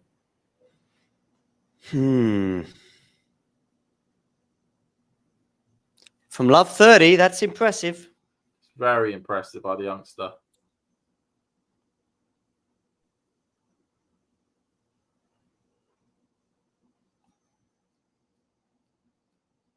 Let's go. It goes down the T. Forehand by Iga. Forehand long, and she wins. Noskova's won it. Wow. The world number 1 and top seed is out. No, I know. Listen, I was saying just a few hours ago, I was like, this is the one that Iga can probably feel a bit more relaxed about compared to the previous 2 rounds. And we were looking at Iga's potential run to the final, and we were looking at all these banana skins, but none of them included Linda Noskova. Yeah. And they were. Yeah, and now it's anyone's final. It's anyone's final. I do think, though, that, if you're Arina Sabalenka, now it's on the other side of the drill, but if you're Arina Sabalenka right now, and I know there's the Coco Gauff question, and Gauff, of course, can beat Arina in the semi-final, but look at that emotion. Huge for the Czech player. Absolutely huge. So, Iga... I know what you mean. If you were Coco Gauff or Arina Sabalenka, and probably mainly Arina Sabalenka, you're like, no Rybakina, no Swiatek in that final. All I have to do is get there, and I will be the favourite whoever I play. Yes, please. So, Iga Swiatek since the French Open, and bearing in mind, we're talking about, the best player in the world and all the other accolades that she's had. Since the French Open, I think it's Wimbledon quarterfinal. No, 4th round Wimbledon, was it, Damien? I mean, I entered mid sentence, so I don't even know Sorry, what you're okay. talking about. Fourth, I can't remember if she lost in the 4th round of the quarterfinal at Wimbledon. I think it was 4th round. Quarterfinals, okay. So quarterfinal she saved Wimbledon. 2 match points against Bencic. Yeah. 4th round US Open, and now 3rd round in Australia, which just for someone of such stature is a disappointing run, bearing in mind all the other stuff that she's picked up since then, WTA finals, and she won a title, I'm going to say, in Tokyo, I think it was. And in fact, she was unbeaten, of course. Beijing, sorry. She was unbeaten, of course, since Tokyo, is it then? It was Tokyo where she lost, maybe. Beijing. Yes, I mean, yeah, Tokyo she lost to Kudermetova. Yeah, Tokyo she lost, yeah. To Kudermetova. And, yeah, I mean, I guess there will be some questions afterwards about the injury that seemed to appear at the end of the second set against Collins. I don't know if you heard about this knee strapping or saw it, Damien, that she was wearing that at the United Cup as well in some third sets. I do think that we might be getting some talk about this. There is definitely like it's definitely going to be a thing, because in the first set she did look extremely flat. Like she was only really able to pull herself up for patches for that game when she broke back, which was like the best of the match. But in the long run, she didn't really have much intensity. That doesn't take away from how well Noskova played. I have to say that, like, usually when you have a draw that's like so tough round by round, you're gonna run into some opponent who's like weaker, or you're on the day, or you're gonna run into someone who just doesn't get into, like, there's gonna be someone else. Someone doesn't get to that round. So Iga didn't really have a let-off here, but it's not an accident that everyone was picking against her. It's just that her game is very vulnerable on these courts. Everyone knew that they have a very clear target to attack. They went in and they almost did it in Kenin's case in the first set. They almost did it in Collins's case, of course, in the third set. And here, I mean, there was still an opportunity for Iga to clinch. There's a claw her way back into it, of course, at 4-5. Noskova also very strong on serve today. Obviously, she's a really high prospect. I don't remember if it was Talking Show, if it was on a Talking Tennis Show or somewhere else recently, where I compared her to Marc Layal, and not because they are similarly ranked or are similar prospects even, but just in the sense that they pretty much have it all already, and like the only real way they should progress from now is just to pull it off more consistently. To like once they start actually, putting in the work every single match, that's when you can have a real high rise. Of course, for Layal, that would be like breaking the top 100. For Noskova, that would be like breaking the top 20 or something. But yeah, I don't think it's actually an accident that everyone was speaking against Iga. She definitely left a lot of space to pressure her here. And I think for her to win the Australian Open, for now, at least in the future, it will require something similar like the US Open, where she wins a few tough matches. it's not always perfect. But then by the time she gets to the second week, she might have actually played opponents she would have been more comfortable against. Like, let's imagine she plays Goff in the final. Let's imagine she plays Qin Zheng in the semis, or whoever else from that quarter, really. Let's imagine she plays Yastremska in the quarters. And suddenly we are talking about opponents she's probably equipped to handle. Although Yastremska, if she was just blasting the ball, maybe. But I think this could have been a similar story to the US Open. It's just that she never got there, of course. And it's never going to be her favorite slam. I don't think it's like particularly disappointing, but of course the win streak is gone, and right now she just gets a lot of time to recover. I was sort of thinking, watching this match, that probably after this we're not gonna see her try to play both Doha and Dubai, just heal up the knee or whatever. Now she gets a bit more time to do it. I don't know if that will change anything, but what else was I gonna say? Nothing else really. I mean, the serve still is a piece of work. And especially when it doesn't go in, like the break in the on the serve even? Does it seem like she's regressed even? I doubt it. I mean, the second serve was always a big issue. The first wasn't really, but you gotta try to make it in at least, once per game, not like in the 3-all game in the third, which I think is mostly her getting tight. And Elena in the chat is talking about Iga upping her game since the WTA finals, more net, more variety. And where is that net and variety today? Like, when she went to the net, she looked like a deer in the headlights again. And I think in general, she was so nervy as well in the third set. That wasn't the type of Świątek Collins game where she wins the last 5 games with pretty ridiculous consistency. Yeah, just pretty ridiculous consistency, I guess, and also just the fact that she is able to pull it off again, just against the wall, let's say. But she had some tough moments there as well when she was just constantly rushing. And I think here, the 3-all game was especially telling. Like, she just couldn't keep 2 free balls in play. She played a little better on breakpoints. The second breakpoint especially was a great point, finished with a forehand down the line. But just couldn't really keep balls in play whatsoever. So I think that's definitely. I think that was definitely a pretty rough showing. We'll see how it impacts her the rest of the year. I mean, we'll see how the knee issue will be, and how if that's actually severe or not. If that just maybe requires some time to rest up. But this Australian Open, she was very fragile, and eventually someone managed to pull it off.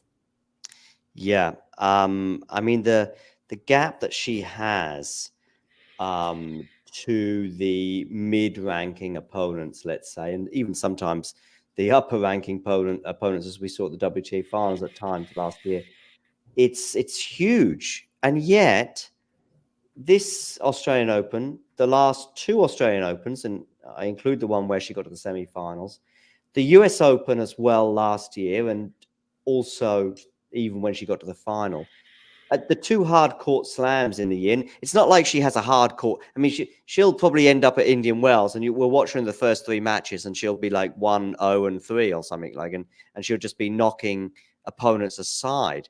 And yet, when it comes to the slam, and actually sometimes it can even be easier at a slam in the first. I mean, she got a rough draw, I guess, but I don't know if I will come to you in a second, James, but I don't know if you've got any thoughts on this, Damien, what I'm saying. That, do you know what I mean? This gap, the bagels and the bakeries and all the rest of it that we see across the hard court season. I know we see it on clay, and that makes sense. And we go, okay, fine, boom, that's going to be a clay thing. That's fine. But we see it on the hard courts. We see it at Indian Wells in the second, third, and fourth rounds there. But we don't see it in Australia or even New York. Oh, I got lost. Sorry. No, it's all right. I mean, it's just, I don't know. I think Australia, for example, the court is a fast court. I know Miami is, and she's won there before, but we don't see this gap at the slams on the hard courts that we see in other hard court tournaments across the globe. We do sometimes, because last year, for example, she still wins a match, like almost a double bagel at the Australian Open. We do it sometimes in the early rounds. It's just that this event, like, no one really allowed her a match like this, right? You get Noskova, you get Collins, you get Kenin, you get players with extremely high peak who are also capable of exposing her weaknesses. So she was kind of there to be taken, eventually the third opponent does it. But yeah, I think we've said it many times that out of the slams right now, basically only one truly suits her.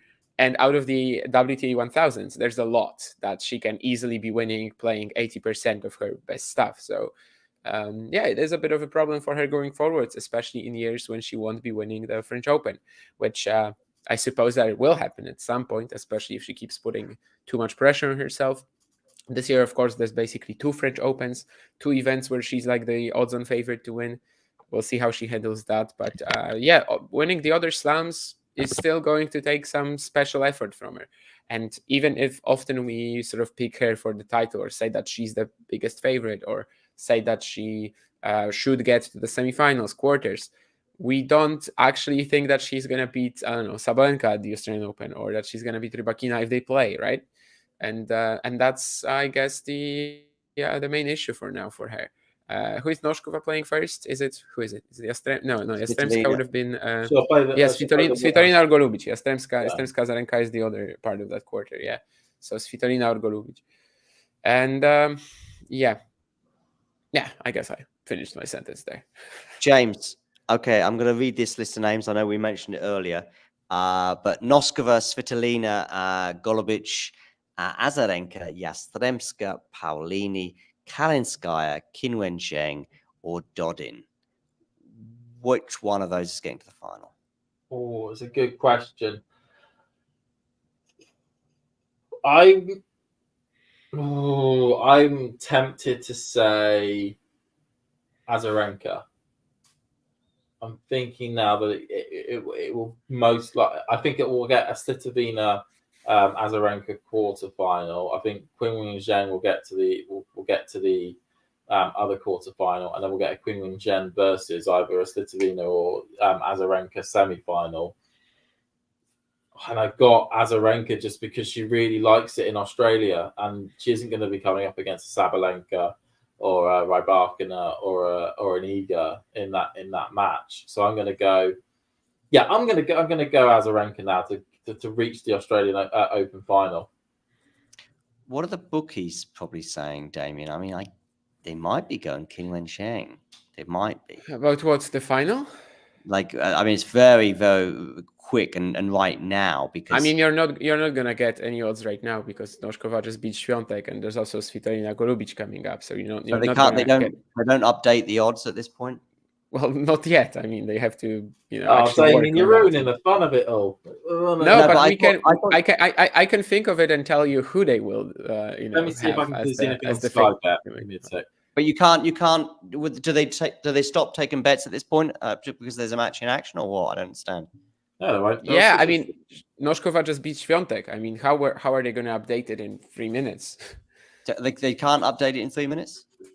Outrights to win the half or like to get to the final. Yeah, I very much doubt it. Oh, here we go. So I've got so I went for outright to win it, which could still tell us who they think will get to the final. So they've got, of course, the top 2 being Sabalenka and Goff. They've now got the third one being Qinwen Zheng. She's I think it's 10-1, and then they've got Victoria Azarenka at 11-1, Stitovina at 12-1, Noskova at 13-1, along with Mira Andreeva, and then they've got Anisimova, Barbara Krejcikova at 41-1, and then Kalinskaya at 51-1. That's so close, by the way. Like I would have expected probably a bigger edge for Zheng and Azarenka over. Oh, actually, and Svitolina over Noskova. Yeah, I would say Noskova is a little high on that list, definitely. But Azarenka, Svitolina, Zheng, I don't think there's a big deal of difference there, really. To be honest with you, one of the reasons I asked you the question was, well, first of all, we don't know if Svitolina is going to go for the next round, but she has a breakup.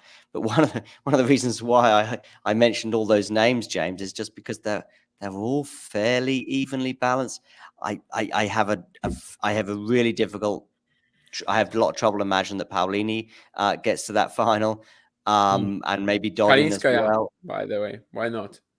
Kalinskaya can beat Paulini for sure, and Kalinskaya could beat Qinwen Zheng, for example. Yeah, and could beat Azarenka, Svitolina, or whoever. Really. Like she's actually a threat for the final. The big question we've got to ask though is that imagine it is going to be a Sabalenka or a Goff in that final on that side of the draw.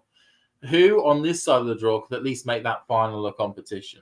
can make it a competitive fight. Against Goff, most of them. Against Sabalenka, few. Who would you go for?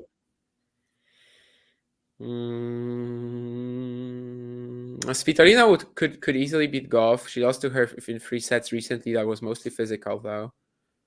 Azarenka's could make a game against Goff. The thing is, against Goff is not. I mean, I know she's just beaten someone 6-2, 6-love, but that's not going to happen very often in Coco Gauff's career. Even and she was playing Alicia Parks, like she had no control over the result of the match, as everyone doesn't against Alicia Parks. Like you just get onto the court and she either hits a winner or an unforced error, most of the time an unforced error, and you just try to scramble. And but against Sabalenka, everyone in the bottom half can compete with each other. I mean, I think Coco Gauff will win the 4th round, but I have a difficult. She's got an easy quarter too. She's got a really easy quarter, and that's very lucky for Coco. But I'm having some difficult imaginations of Coco Gauff lifting this title as well, because I just don't see it for one reason or another. I know she had a good tournament in Auckland in terms of winning the title there, but that was in 3 sets, as you said, over Svitolina. We're not going to apologize because she's still not beating Sabalenka on these courts. And unless Sabalenka has like a major, massive mental, breakdown, like at the US Open, where basically she was up, then of course Coco starts running everything down. But still, I don't know who lets her back into it. But I still don't believe in Gauff beating Sabalenka here. But what I'm trying to say is that probably against Sabalenka, you need to have someone who like responds to her at least and like takes away some of the first strike tennis. So Azarenka, I guess. Maybe. Who else were we talking about? Kinven Zheng. Oh, I don't know. This has been an awful matchup for Kinven.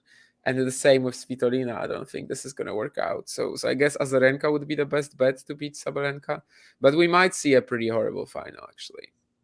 Obviously, yes. All I'm wanting is to make sure that we want to make sure that the final will be at least some sort of competition which will be entertaining and not just a procession for one player or other being done in an hour. Because that's something I don't think it could be if it's Sabalenka, but it probably won't be if it's Coco. And by the way, Jean in the chat, fair enough, but it's not happened yet. Jean, she's in the 4th round.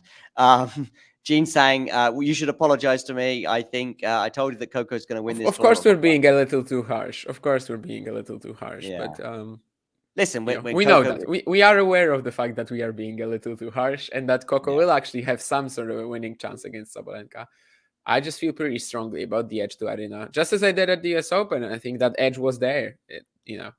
After all, it just takes the players take the court and they have to actually execute it. And she was only doing that for a set and a half. Okay. Wonderful that you could join us, Damien, for that latter stage of the show. And James, obviously a fairly lengthy stint for you. Big thanks for you to join as well for this early morning for me, and not so early morning right now for you, James, although it was when you joined us. And I'm going to get some sleep. Damien, I think you're going to be back for last ball with Anastasia and Miles in a few hours from now. After the Rod Laver Arena match, that I can see Boris Becker appearing on my screen. Even though I'm not in Germany, I still get to see his wonderful face, and he's wearing a scarf as well, which is that he's back in Germany. Anyway, I'm mumbling now, so let's get it done. And cheers to Elena as well. Great to see you in the chat. First time for a little while that I've seen you there. And as well, Jean, we love having you on board, even if it's just to say that we're going to be wrong regarding Coco and remind us of this alleged semi-final problem for Jean. Jean, maybe Jean has a semi-final problem too. I don't know. We'll have to see you in a Grand Slam semi-final one day, Jean. But anyway, wonderful. And James, big thank you, and Damien too. No worries. I was glad to be able to share my jubilation of Cam Norrie's brilliant. Yeah. Damien is a huge Cam Norrie fan as well. I know that Damien was all over that Cam Norrie Casper Ruud match because he was pumped for that. I mean, whoever was in the 4th round wasn't really gonna change my life in any way. The 4th round, who are they playing against? Can you? They'll play either Zverev or Mickelson. Oh, okay. That's at least slightly more interesting than like Fritz Tsitsipas, I guess. But yeah, it's still not particularly exciting. Well, I got a sense of self-gratification, which I'll live with me at least for the next few hours until I get the dread of whoever he ends up having to play in the fourth round. And that's the way the tennis goes every single week. Tsitsipas is beating Fritz, by the way. It doesn't matter. Either is losing to Djokovic. So like literally they could not play the round and also not play the quarterfinals. And I would be okay with that. Like just split the points. They should make a petition to the ITF, you know? They should make a petition that we just want to split the points, we want to split the prize money. Right. Can you share what they call Alexander? What Sasha? I mean, Sasha is literally Russian, like short for Alexander. Okay, yeah. Alexander is abbreviated to Sasha in and the Russian. Same for women's names as well. Yeah. Right. Anyway, time to get a bit of rest and speak to you all soon. And everyone else, see you, James. And everyone else, remember to do this. If you enjoyed this video, make sure you hit that like button. Don't forget to subscribe and click that notification bell so you don't miss out on all things tennis.